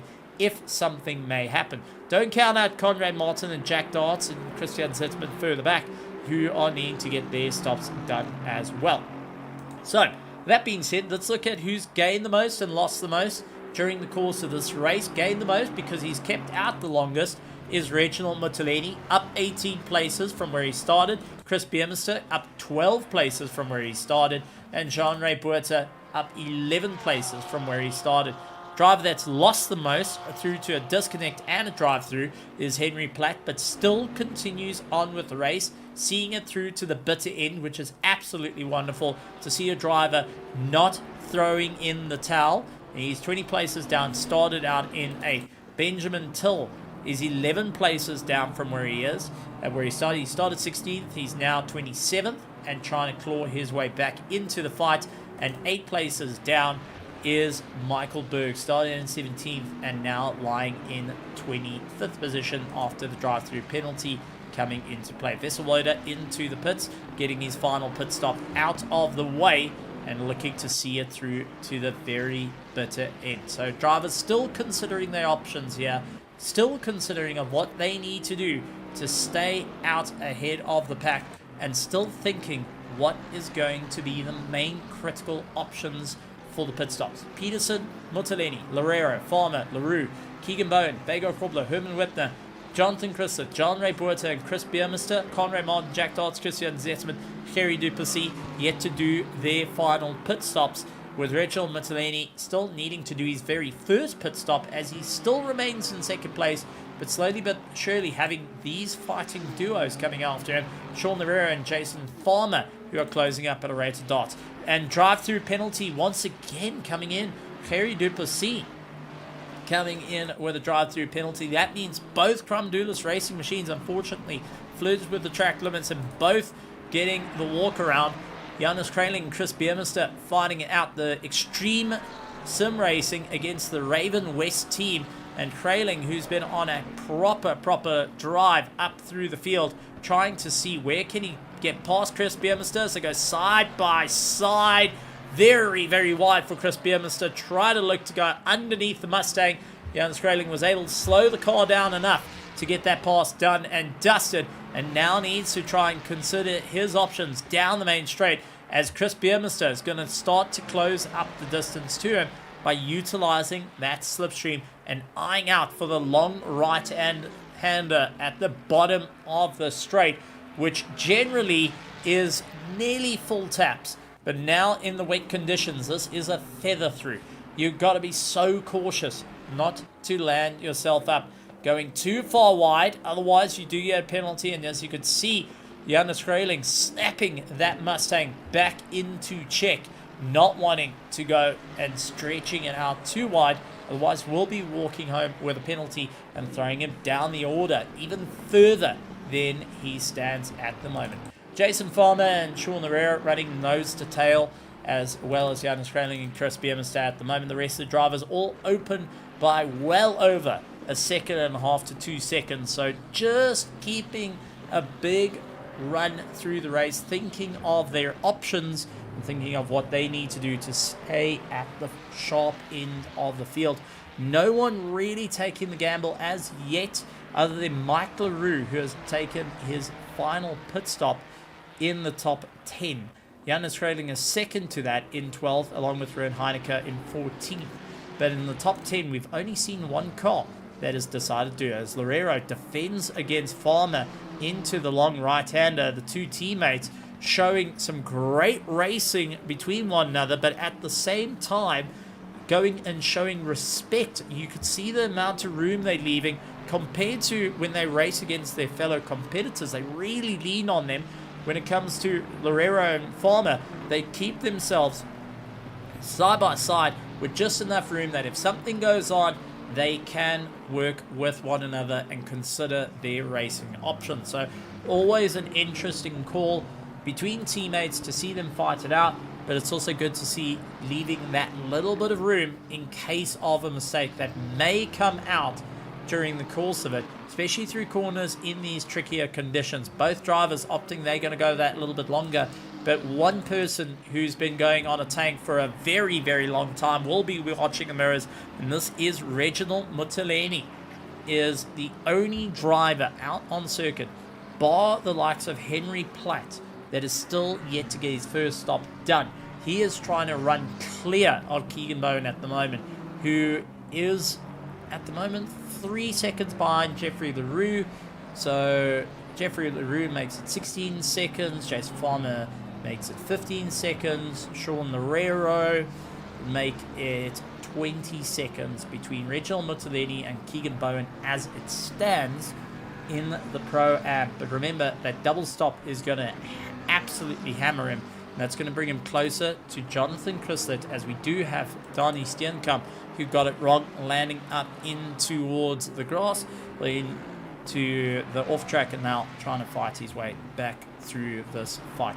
So Donnie Steenkamp hasn't been having the easiest of runs here, and will look for his absolute chances. Big look for Jason Farmer as he goes side by side next to Loureiro yet again. Loureiro guards the inside line, and Farmer try to bring him back. Unfortunately, just not having the power to contend with that missing, as he was able to put the twin turbo to absolute charge, gets over the small block. Christian Zetzman getting his final pit stop done and dusted to continue on with race. Loureiro stretching that gap a little bit more. Now has Jason Farmer hunting the inside line, trying to get the pass, and couldn't quite get it done.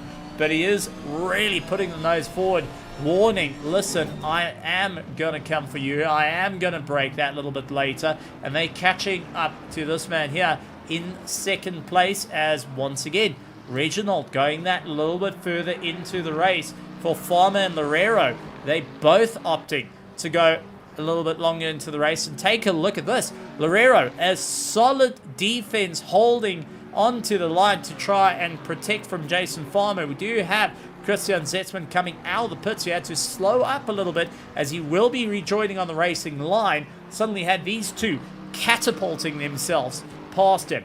Perry Duplessis into the pit lane to get himself sorted out for his final pit stop. Remember, he did have a drive-through. This would make 3 times he's visited the pit lane, and 3 times he's considering his options on the race as well, trying to move forward. He's going to have Donnie Steenkamp coming on by, and Christian Zetzman. Oh, tragedy strikes again for the Zetzman, getting his second drive-through penalty on the exit out of the pits. Zetzman gets a drive-through penalty for track limits exceeded, and he was not squared up in the box. So Christian Zetzman, who was not squared up in the box, did not count as a pit stop, and getting a drive-through penalty, so hasn't even completed all these pit stops. We talk about squared up in the box. There is literally a red square you have to park in. You can't be over the line. The moment they have to jack you up, move you across, put you down, and jack you up again, that means your pit stop won't count. Doesn't matter if you put in for fuel, tires, anything, it will not count. Plus, now landing up with a drive-through as well has definitely thrown it into the weeds. Chris Biermeister out of nowhere come to a stop. The 74 now back into the pits. What happened to the 74? Let's quickly jump on board. Did the car shut down? Second gear up into third. No fourth gear. He lost gearing. Lost gearing. That's it. Gearbox failure for Chris Biermeister, and he is out of the race. Chris Biermeister, unfortunately, a gearbox failure right at the last, could not engage out of third gear, and that has now thrown him out of the race. An absolute gut-wrenching blow for the Extreme Sim Racing team to have him out of the race after a really, really good qualifying and was really moving forward. Conrad Martin loses out to Jack Darts, who runs out a little bit wide. Conrad not quite having the pace off that back straight with 22 minutes to go. Allowing Jack Darts to come through, can now concentrate on his race of, okay, toe the line, let's see where we can go. Let's see how high we can push ourselves up. Both of them fighting out for 14th and 15th position at the moment, and having a stellar run through as well. Now, critical moments to think about as, big impact coming in for the top 5. Jeffrey LaRue from the Griffin Sim Racing team. Drive-through penalty in the 21.5 minutes left of this race. Jeffrey LaRue has now scored a drive-through penalty, and that is going to take him clean out of the running. Keegan Bone will look to get an easy pass around him, but Jeffrey LaRue, who was in for a solid run in for the pros, runs out wide, and that has absolutely hammered his chance to stay in for the podium spots. LaRue will be gutted on that one. So far, he has got an 8th in round 1, a DNF in round 2. He's been within the top 10, bar round 5. Now sits with a drive-through penalty and still has one more pit stop to go during the course of this race. So he's definitely gone and hammered, as we do see Michael Berg spun round and he's trying to rejoin. The drivers had to go out wide and facing a little bit of a tough time. Reginald Mutaleni finally into the box as Keegan Bowen going to be taking over the lead of the Pro-Ams, as we do see Jeffrey LaRue diving into the box as well to serve his drive-through penalty. And another big one coming in. Sean Loureiro, drive-through penalty. You gotta be kidding me. The Griffin Sim Racing team, back-to-back drive-through penalties. Loureiro, who was looking for his first time on the podium, got it out of shape, and now a drive-through penalty going to be taking him out of that top 3. Farmer waited, put pressure on, kept the pressure going. The two of them playing now has seen Loureiro getting a drive-through penalty and will be absolutely kicking a hole through his floor base right now, and unfortunately taking a massive gut-wrenching punch for that one. A real tough time, but it also is clear that all the drivers are running close to the track limits. All of them have used up their 3 warnings, and they are fighting for the very last little bit of grip. One mistake is throwing drivers out of the running.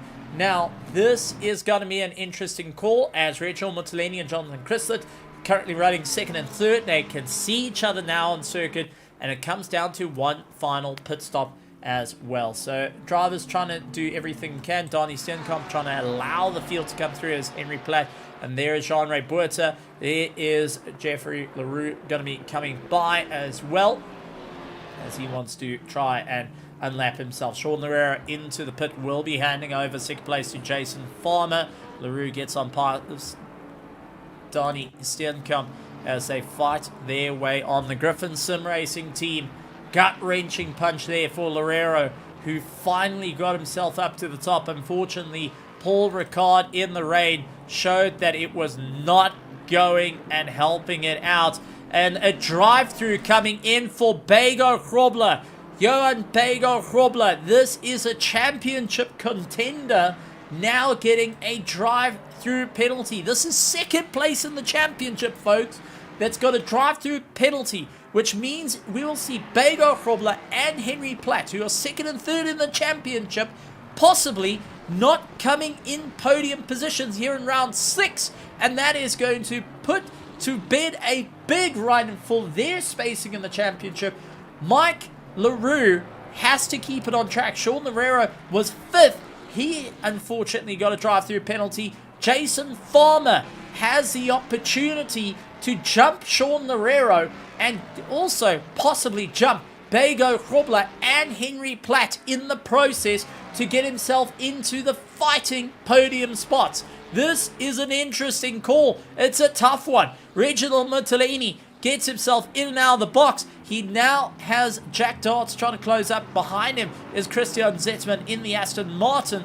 But take a look. Jonathan Chrislet, who is further up the road, 8th overall, has not done his stop. Reginald looked for the double stack to get ahead of this Aston Martin here. They're too far away from Keegan Bowman. And now considering the race options of where they need to be, I mean, this is turning into a race of who can keep it out on circuit and keep it off those white lines. Do not fall off circuit. This is color between the lines racing at the moment.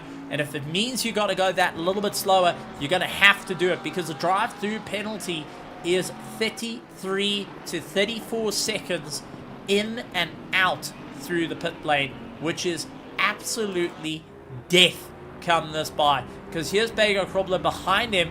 We do have the likes of Herman Whitner into the pits for his final pit stop. So Herman following suit. We'll see Bago Krobler has got a penalty and not having too much of an issue there. Will be once again just looking to try and get himself a quick look to the relative as well, to see Jonathan Chrysler come on by. And Jonathan Chrysler now up to 6th overall with 1 stop to go. He's got a bit of room to play with here to ensure he stays in for 2nd place in the Pro-Ams ahead of Reginald Mutaleni. Reginald needs to keep ahead of Jack Dodds, Conrad Martin and Ulrich de Jager, who are following further on behind. But track limits becoming a crucial factor. Jason Farmer 14 seconds behind Christoph Peterson. Another little thing to think about, these two drivers need 1 more stop.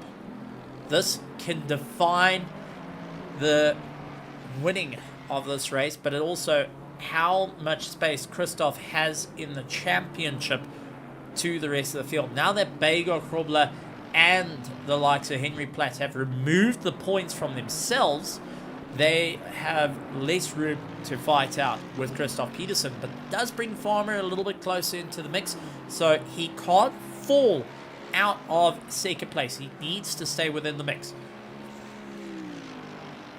So, some tough racing out there. LaRue fighting out against Jean-Ray Buerta, both looking to carry the momentum through and not having an easy time.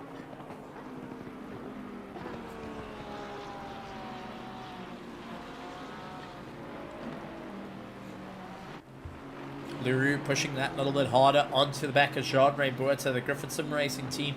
This driver has had a drive-through penalty. He's got 1 more pit stop to go. Jean-Ray Buerta ahead of him has done 1 pit stop and still needs to do his final. So now it's just that consideration of when they're going to get into the box. They will land up having Johannes Freyling a little bit closer to them and becoming a factor in for this race as well. Jonathan Chrysler into the box is going to allow both these drivers to have an easy run by, as we do see Jeffrey LaRue opting to dive in the pits as well. That allows Bago Krobler to continue. Michael Berg is going to continue racing on with Donny Sienkop behind him in the Mustang.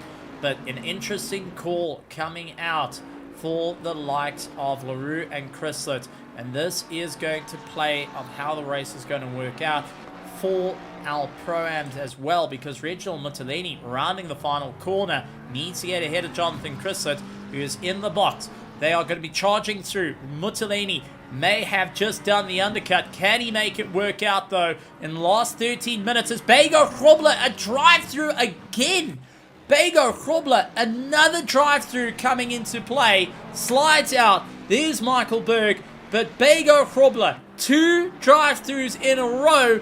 The championship slipping out of one's reach more and more here at Paul Ricard, and that top 3 contention for season 25 is now looking like a little less of a reality and more of a pipe dream for the Team Wolf driver. Christoph Peterson into the pits. That's going to allow Jason Farmer a chance to catch up. And is he going to get into pit lane? But Bago Krobler will be falling out of the top 10. And it's a gut-wrenching punch for him, looking to try and fight it out against Christoph Peterson, who comes out towards the end of pit lane. Jason Farmer takes over the lead. He's got Graham Kelly, who's a blue flag car, in front of him. And Graham Kelly trying to keep it all together as well.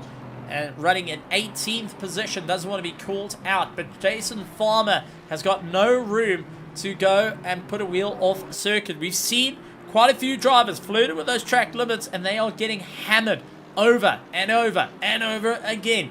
Reginald Muttolini comes out ahead of Jonathan Christie. He's got Jack Darts behind him now for second place, Conrad Martin for third, but Reginald Muttolini may have just given himself just enough room to stay on for the fight. He needs to just keep it clean as Jonathan Christie fighting out against Conrad Martin. Conrad hoping to just keep it going that little bit further. Sees Jonathan in the rearview mirror. Both drivers not wanting an off track here, and both drivers, I can be sure, are flirting on their last warning. So they're just taking it that little bit gentle, but there's no reason for Conrad Martin to jump out the way for Jonathan Christie. So he is going to hold position, he's going to hold station and allow Jonathan Christie to now try and figure out how to get past. And at the moment, Jonathan is losing ample amount of time to Reginald Muttolini further up the road.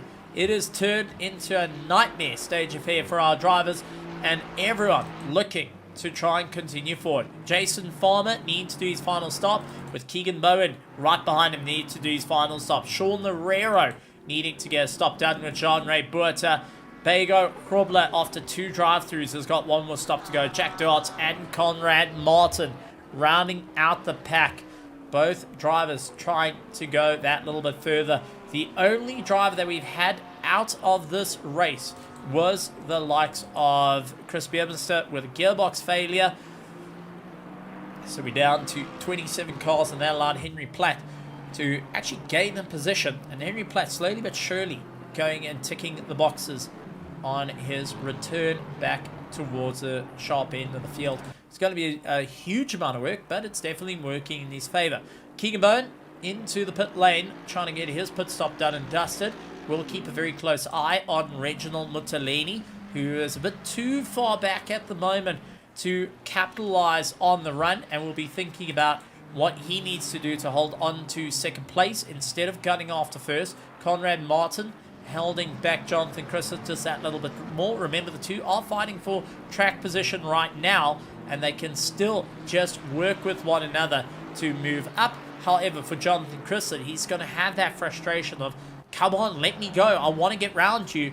But they're on the same lap, they're fighting for overall track position. They might be on 2 different strategies, but it doesn't matter in this race. You can still fight that little bit further, and that's what we're starting to see come into play. Bego Krobler into the pit lane yet again to try and get that pit stop done and dusted. 2 drive-thrus done by him, and now trying to clear his final pit stop as well. A gut-wrenching run for both him and Henry Platt now that will be losing out a lot of crucial points for the championship. Keegan Bowen up on the back of Jean-Ray Buerta. Buerta still needing to do his pit stop, and it allows Keegan to just come slinging on by the Aston Martin, having the top end to move forward ahead of Jean-Ray Buerta, and both keeping it rather clean coming off that back straight. And for the likes of Keegan Bowen, very, very gentle through the corners, and that is a bit of a telling story at the moment, because if he puts a wheel wrong, that's a drive-through penalty that is waiting for him. Now, I know that we haven't really got the information, and I know that for a couple of drivers are going to be holding on to it. Adam Bone, who is going and supporting the likes of Keegan, will be holding that information very close to chest, not wanting to leak out, but I've got a funny feeling. Jonathan Christie up on the inside of Conrad Martin, goes and slings it on through, able to keep it on track as he moves up a position. Jean-Ray Buerta now into pit lane. Jack Darts and Conrad Martin will need to get their pit stops done and dusted. Sean Lerero yet to get his final pit stop done and dusted, and Jason Farmer, who's now 19.8 seconds ahead from Christoph Peterson. 3.1 seconds behind Christoph is Mike LaRue. They're going to be fighting out till the very end of this race. Mike LaRue needs to close that distance as fast as possible.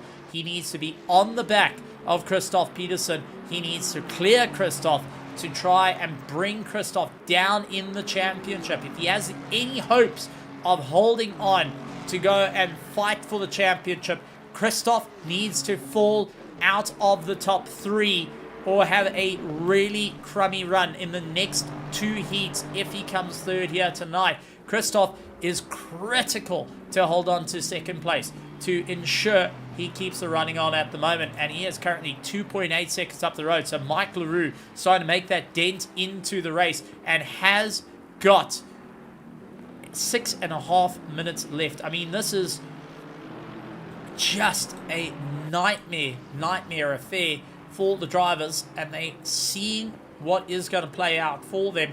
Always a tough time out there making those critical calls, as we've got likes of Conrad Martin, Jason Farmer and Loureiro yet to do their final pit stops, and the drivers continuing to stretch open the legs a little bit further. Jason Farmer playing between 19.8 seconds to 20 seconds at the moment to try and keep Christoph at bay. Sean Loureiro dives into the pit lane. That is going to hand over the position to Johannes Freiling, who is 10 seconds back. He'll be able to now gain a little bit of time, possibly take over third in the race for those that have done the pit stop, but I think will be fourth come the end of the race.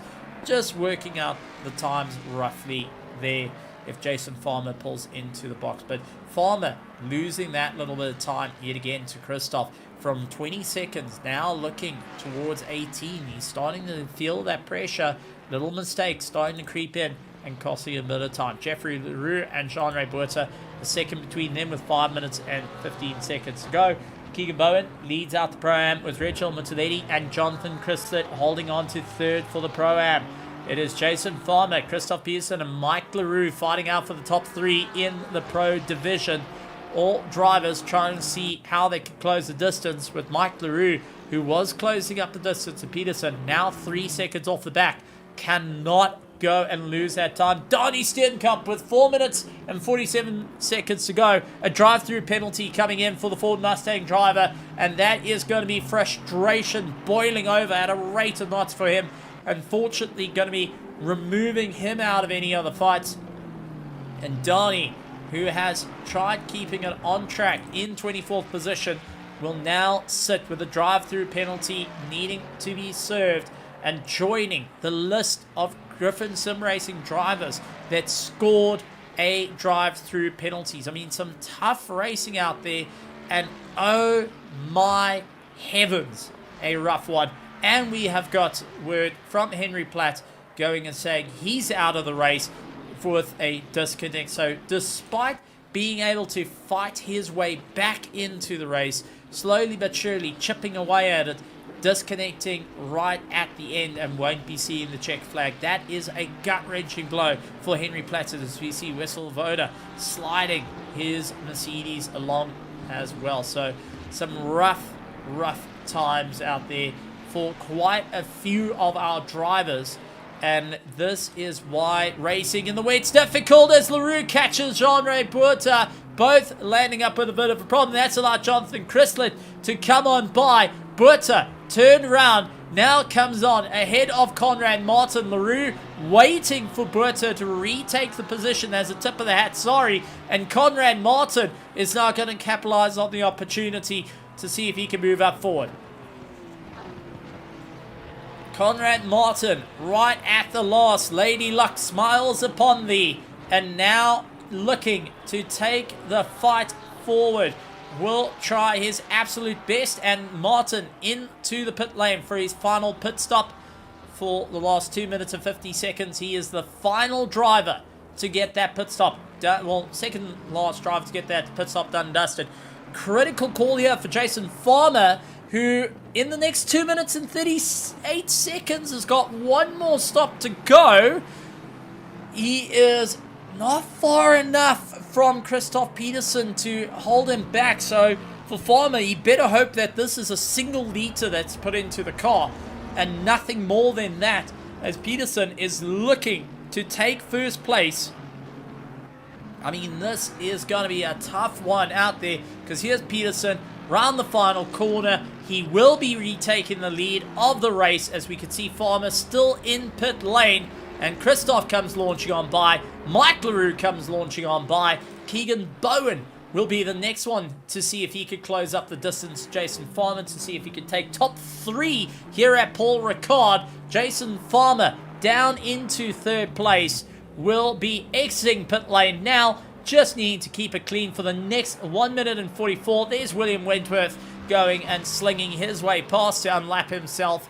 But it is a race on nutrition at the moment. Gerald Pretorius and Ulrich Dialga, the Griffin Sim Racing team.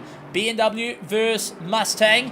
Both of them going to have a good race down into the long right-hander. Ulrich Dialga not quite having the top end over the Mustang. We'll see if he can stick in for the fight. He is getting right into the toe. Looked for going underneath. Unfortunately, not close enough to do it. As we do see Gerard getting out of shape. That is Ulrich Dialga looking to punch his ticket forward. Vesselwoda with a drive-through penalty in the last minute of this race.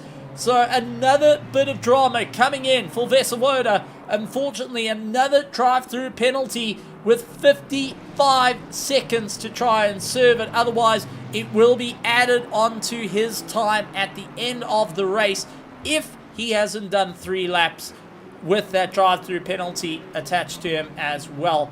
So drivers still seeing what they can do, but Jason Farmer holds the fastest lap time of the race. That is 2 points in favor of him, plus 3rd place as well. So he has definitely got enough to start jumping his way through the order. Mike LaRue up into 2nd place, but Christoph 2.6 seconds up the road will be more than happy on his race to try and get it to the line, to cross the line in 1st place and move his way up for yet another championship here at RaceFace.Pro. The defending champion not lifting before the line because he knows that he has got Mike LaRue a little too close for comfort. It was a consideration. It was a thought, but saw 2.3 seconds back. The Aston Martin closing the distance. Now Christoph needs to clear through the back markers without getting fouled up. And same for Mike LaRue. And 21 seconds back is Jason Farmer, who got it a bit out of shape by the final corner. Will have 1 more lap to go. Jason Farmer, is he considering that was the end of the race? It was. He thought he was out of it. He thought it was done. And unfortunately, he's got 1 lap to go. And bang, oh, Hrobler gets a drive-through again. Hrobler with a drive-through again is stopped on the edge of the circuit and now trying to get himself restarted. Hrobler getting himself caught out. Unfortunately, another drive-through, and there it is for not being able to stop the Mustang. Gets that drive-through and gets hammered yet again with another bit of pain for the rest of the race. Oh man, gut-wrenching drive for him. And he's going to be feeling it right till the very, very bitter end. As Christoph fights his way through, Anton Lummers opening up the corner a little bit for Christoph, who then has an easier drive not to be fouled too much up. Next up is going to be Conrad Martin further up the road of Anton Lummers, but Christoph is into the final section. It's all about just navigating. He knows Mike LaRue has got too much of an issue to try and clear past these guys, and will have to just accept that 2nd place at this point. Christoph Peterson kept it within the lines and kept it easy out on circuit. Looks to try and go up on the inside of Conrad Martin. It's Christoph Peterson to take the victory here at Paul Ricard in the wet to stretch open the championship. Mike LaRue, 2nd place, 1.5 seconds back. Jason Farmer with a late pit stop puts himself up into 3rd place. And he is going to be smiling ear to ear on that one. The Lexus driver left it to the final 2 minutes to get his final stop done and dusted. Keegan Bowen will walk away with yet another victory here at RaceFace.Pro and will be smiling on his championship, nearly just about securing it for the entire season. And Keegan smiling on that one. 2nd place is looking to be Reginald Bottolini ahead of Jonathan Chrysler as they come on by. Jonas Kraling finishes in 5th. Sean Larera, Herman Whitner will be coming across in 7th place. Let's see if he's got the smile on his face. Yeah, he's a bit more relaxed. Sort of a smile there. Taking a deep breath, looking like a Sunday drive. One day we're going to see that man smiling on camera. One day. I'm telling you, it's going to happen. Sean Herrera, Herm Whitner, Ren Heineke come across the line. Reginald Muttolini taking second place. He pulled the gamble to see it through to the end. And it will be a hugely happy camper on that one. Jonathan Chrysler, a brilliant fight to hold himself into third. Jeffrey Leroux in for the pros in 11th position overall, ahead of Jean-Ray Boerter. Gerard Pretorius clawing his way from the back. Ulrich Diaga, Jack Darts, Graham Kelly, Conrad Martin, Anton Lummers, William Wentworth, Bago Krobler, Michael Berg, Harry Duplessis, Vessel Loader, Benjamin Till, Donnie Sterncup, and Christian Zetzman will write out the end of our competitors here tonight. And what a race indeed, folks. What a race here at a very, very wet Paul Ricard. So as our drivers coming across the line to take the end of the race, it is an incredible, incredible run. We're going to be looking forward to chatting to our drivers after a stellar, stellar run and see what their thoughts on the entirety of this race. What was the game plan with late pit stops to move them forward, and also what it was like fighting through the crowd in these difficult, difficult times. Man, oh man, how the championship has flipped. How the script has been flipped. How it's all been turned around and left to all to see what happens. And now we had our front two in the championship for pro, both finishing down towards the back end of the field due to some late runnings. Now, that is going to be a good little bit of a chatting point to each of our drivers. And we're going to kick things off first with our Pro-Am drivers to come and have a chat to us. We're going to bring Kingbone taking the victory here tonight after a stellar run. Keegan, welcome to the commentary box. Sorry for pulling you away from the rest of the drivers. What a run out there. Fighting it out for third overall. How are you feeling after that? Sorry, just taking a sip there. No, it was good. It was good. I didn't expect to catch Farmer so quickly. I don't know if he slid or had an issue there on the second to last lap, but it allowed me to catch up quite nicely. I was hoping to get a little bit closer and pull a little Ron Heineke in that last corner, but couldn't quite get there that quickly. It was a tough race indeed, but take us through trying to navigate through the traffic, knowing that the drivers are there, even seeing Reginald Muttolini able to stretch open the fuel tank that little bit further. Was there any concern of, hang on, first place might be escaping me here? Yeah, no, I was definitely a little bit concerned about that. Although I did have a teammate close to Reginald, so he was updating me with the times that he was doing. So it allowed me to be like, okay, I'm about a second and a half ahead, so that's fine. Halfway through the race, or just after halfway, I decided to pit and change tires because I was sliding quite a bit, driving way too aggressively, keeping with Larero. And trying to catch Farmer in the front there. But yeah, so changed tires, then noticed everybody else didn't change tires, and I was like, oh no. But it kind of worked out for me in the end because I was able to keep my 2-minute flats. So I was basically just, scrounging back that extra time that everybody saved by not pitting, including Reginald. So yeah, it just allowed me to stay on the ball there a little bit better. Now, looking at the championship podium next week means that you are secured and taking the 25th season of the RaceFace.Pro ACC Championship powered by EG Evolved. Is there a bit of nerves, butterflies kicking in underneath the stomach, considering you've been on a winning streak thus far? Yeah, no, it's definitely been a good season so far, placing first in all the races. Currently as it is, I'm sitting back going, okay, well, at least I should be able to chill a little bit, being at least a few points ahead of the field. So yeah, now it's just basically trying to get my teammates in the mix so they can help me out there. Absolutely. Well, Keegan, before I let you go to dry off after a tremendous race out there. Anything you want to say to everyone on the virtual grandstand, to our sponsor EG Evolved, and just to the drivers and teams that you battled with out in monsoon conditions here at Paul Ricard? Yeah, no, for sure. We were drowning, but it was a good race. I enjoy the wet tracks.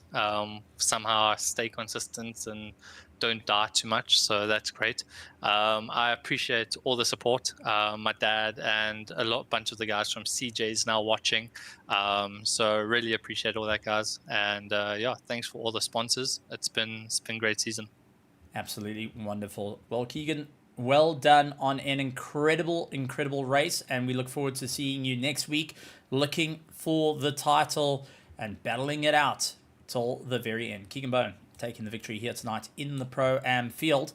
And let's bring in our second place in the Pro-Am field, a driver that I think got word of the fuel prices going up and decided he's going to start saving early, even in sim. Reginald Mutalini. Reginald, welcome to the commentary box. First of all, how are you feeling managing to capture second ahead of Jonathan Chrysler and managing to keep within the championship fight after your run last week where it felt like pain as you were out on the circuit?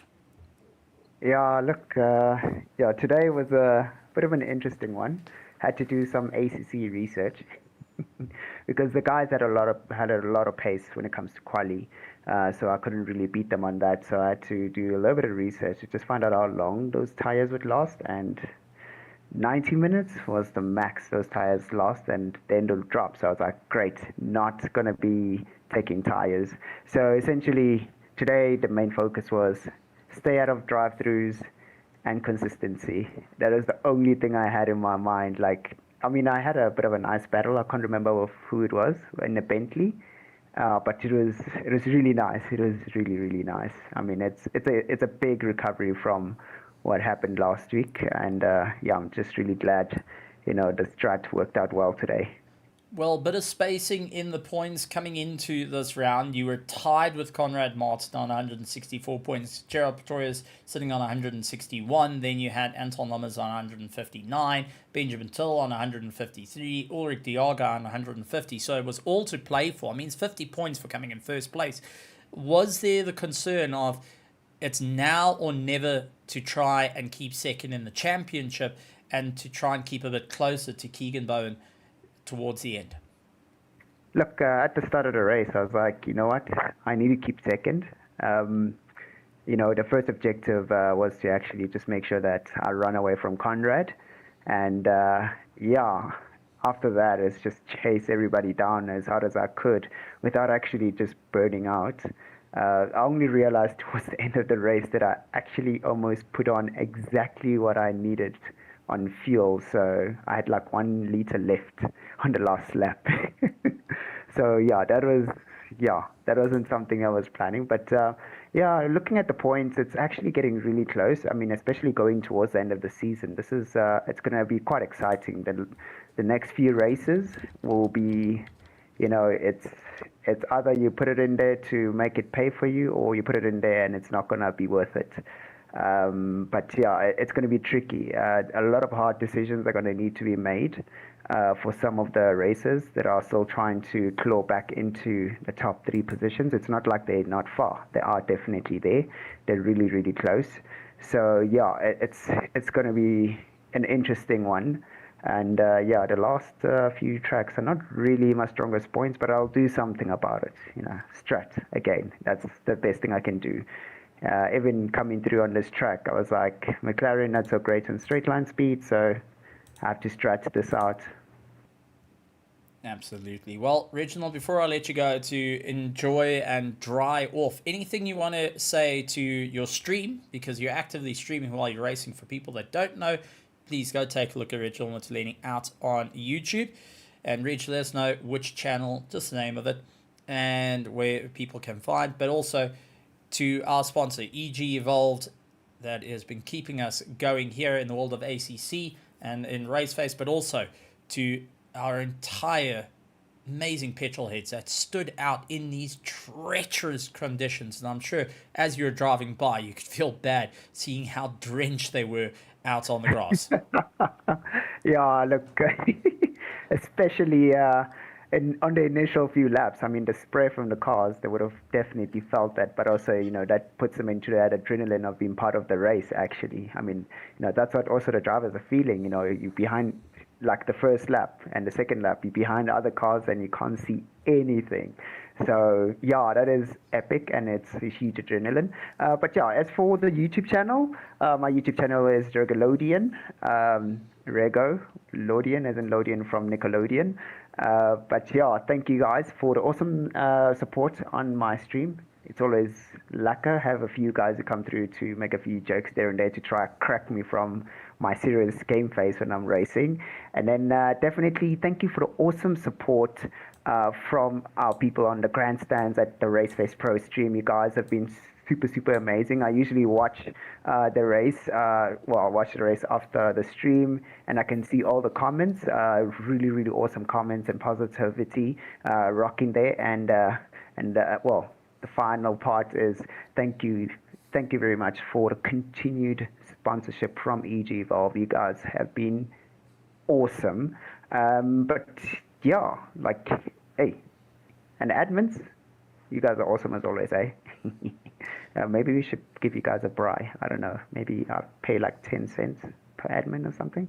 Ooh, I mean, we've got a lot of races. There you go. 10 cents. That's the way to go. Okay, Well, 10 rand. first things first is you got to aim for second in the championship and keeping it all together. That's the main critical part on this one, Reginald. But once again, congratulations on that second place, and we look forward to seeing what you can do next week going and fighting it out on the circuit. Reginald Awesome stuff. Thank you very much. Cheers. Reginald Mortellini taking second place in the Pro-Am. Now, that being said, let's move on to our pros because there's a lot to talk about here. And let's kick off with the Griffin Sim Racing Team driver, Jason Farmer. Man, it has been a long time since you and I have been in the box together. But what a race out there in the Lexus. How are you feeling? Able to snatch the podium after a very late pit stop, 2 minutes to go before the end of the race. You got that car in. How's it, Steven? Yeah, awesome to be back in the commentary box. Great stuff, but I am sweating. The Lexus is tricky to drive. But it was a good race though. I had a lot of fun. Nice battle there with Sean as well. But yeah, in the beginning, Mike putting so much pressure. I was actually 3 track cuts down already by like the first 10 minutes or 15 minutes or so. So yeah, it was a tricky drive, but yeah, happy with the P3. Well, let's talk about the elephant in the room. You and Sean Loureiro, the two Griffin Sim Racing teams fighting it out, and may have been the reason for the track cuts coming in. It looked like an incredible fight. Was there any chat amongst you two, or was it game plan? We're racing, we're enjoying this, we're fighting out for the championship. We're 5th and 6th in the championship with Loureiro ahead of you by 2 points. Was it just let's go out racing, or was there any bit of communication of trying to catch the rest of the field and when you guys are going to get into the box?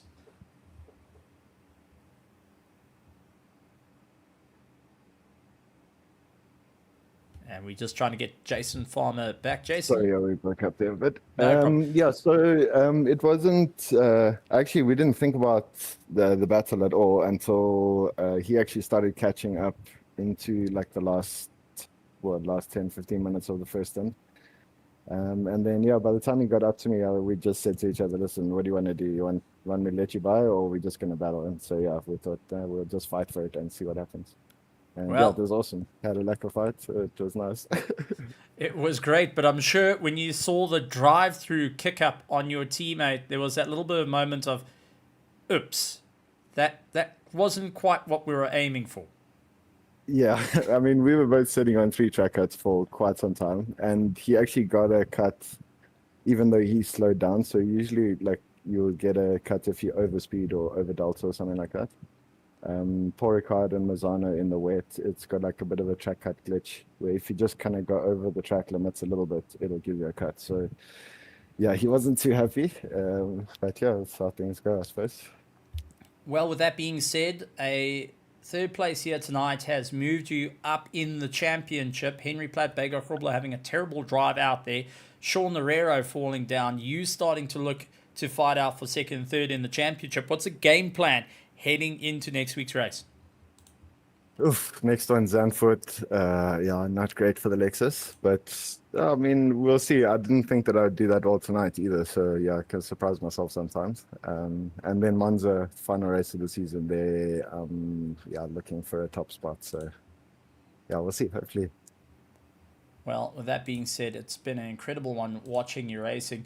But before I let you go to dry off, to enjoy the celebration with the team, and also to console some of the team members that scored a drive-through penalty here tonight, anything you'd like to say to your team, to your competitors, the teams that are racing out there, and to our sponsor EG Evolved, and most importantly the race fans, the petrol heads that come out every single night to come and enjoy the racing. We've got your biggest fan, Antonio Gamble, who stood out in the rain and is drenched beyond belief right now. I think she went swimming here in France. Anything you'd like to say out to the petrol heads out there in the virtual grandstands? Yeah, 100%. Obviously, thank you very much to the sponsors for keeping everything running. Obviously, we can't do this without them, so yeah, big thank you to them and to RaceFace itself. Thank you to you, Stephen, for keeping us interested and like wanting to go watch the races. It's always awesome to go and rewatch. And then, yeah, to my teammates, guys, track cuts, let's not do that. But yeah, hopefully it'll be better on the next one. I saw there was no issues with the pits tonight, at least, which is good. And then, yeah, to the spectators, of course, like, without them, none of this would really mean that much. So yeah, fantastic that they come week in and week out to watch us. And obviously to my mom, thank you so much for supporting us on every race. It means a hell of a lot. And yeah, to the competitors, everybody else that is still in the running for the season. I mean, the pace is crazy up front. So yeah, let's keep it going. It's been good, clean racing. Let's hope the next two are just the same. So yeah.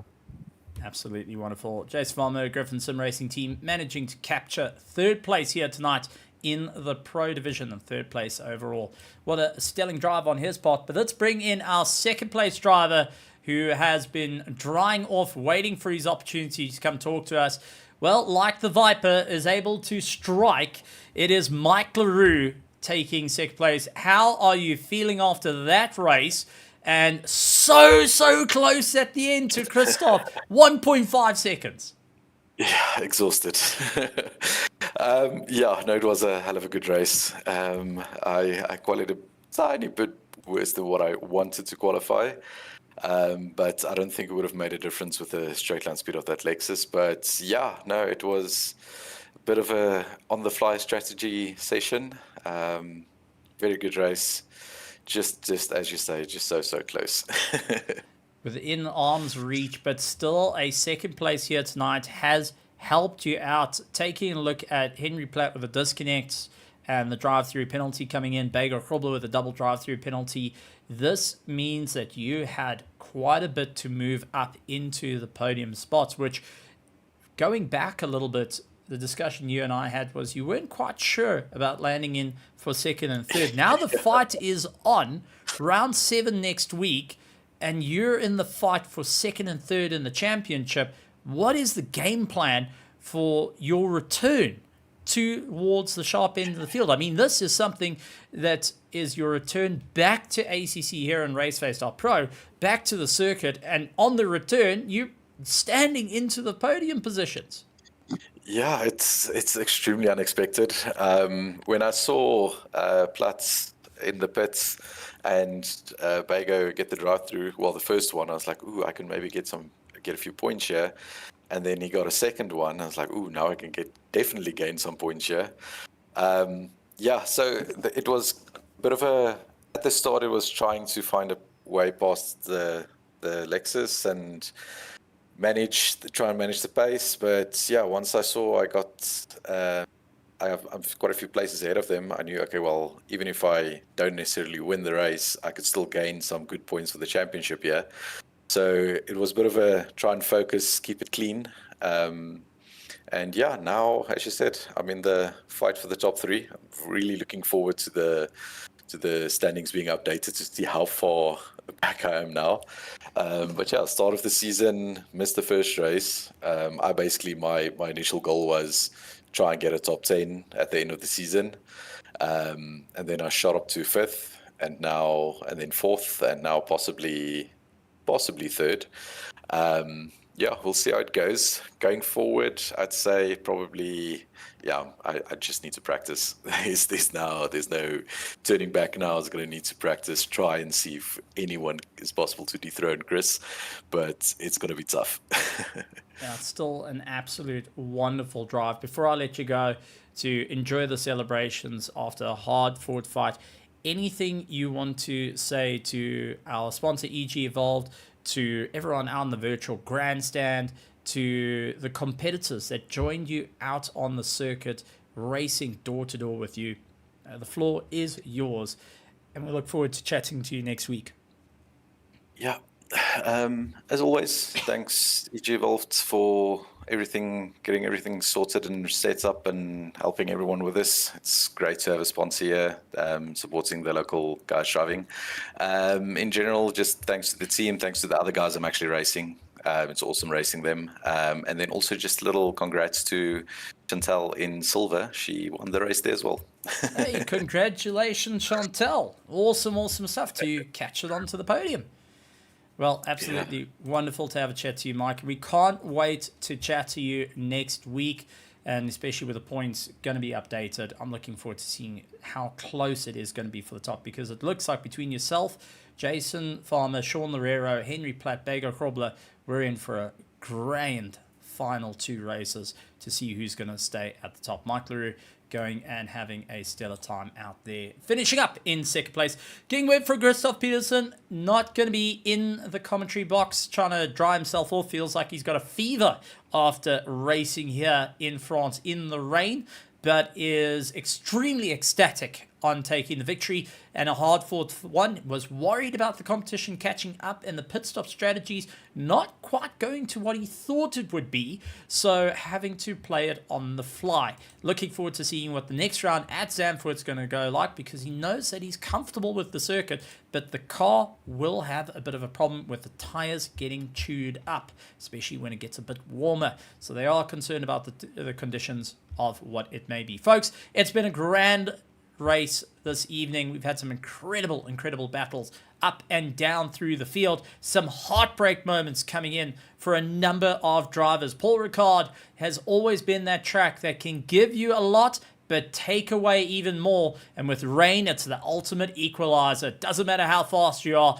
it's 1 foot wrong, and that is you turned round like no tomorrow. But we look forward to having a great time next week, because Tuesday we get in with our iRacing on going and fighting out the 2nd round of our GT3s. Then Wednesday we back with LMU round 7 to fight it out, and on Thursday same time we will have our EG Evolved RaceFace.Pro ACC GT3 Championship going and clawing their way to the top. So tons of racing coming up next week, tons of racing still to be had, and still lots of time for you to join in with all the fun. Just head down to the description, join us up in the link on our Discord, and also out on SimGrid. We look forward to seeing you guys out on track, joining us with all the fun, and we look forward to our drivers putting in that extra bit of work to stand at the top. Folks, it's been from myself, Stephen Koenig. A big thank you to Tim, who's been on cameras, Jim, who has been our flag marshal, giving us all the words over the radio when we're going racing, when we're ending, who's at top, who's at the bottom. And a big shout out to you, our loyal race fans, coming in and being underneath the VIP grandstand of EG Evolved Simulator Rigs, who has been our main sponsor here for the season. And a shout out to all the drivers, all the teams across all the splits. Thank you for all the hard work and racing with us through till the very ends of this. And we look forward to seeing what the final 2 rounds are going to look like. But folks, it's been a great one. And like always, a good morning, good afternoon, good evening, and good night, everybody.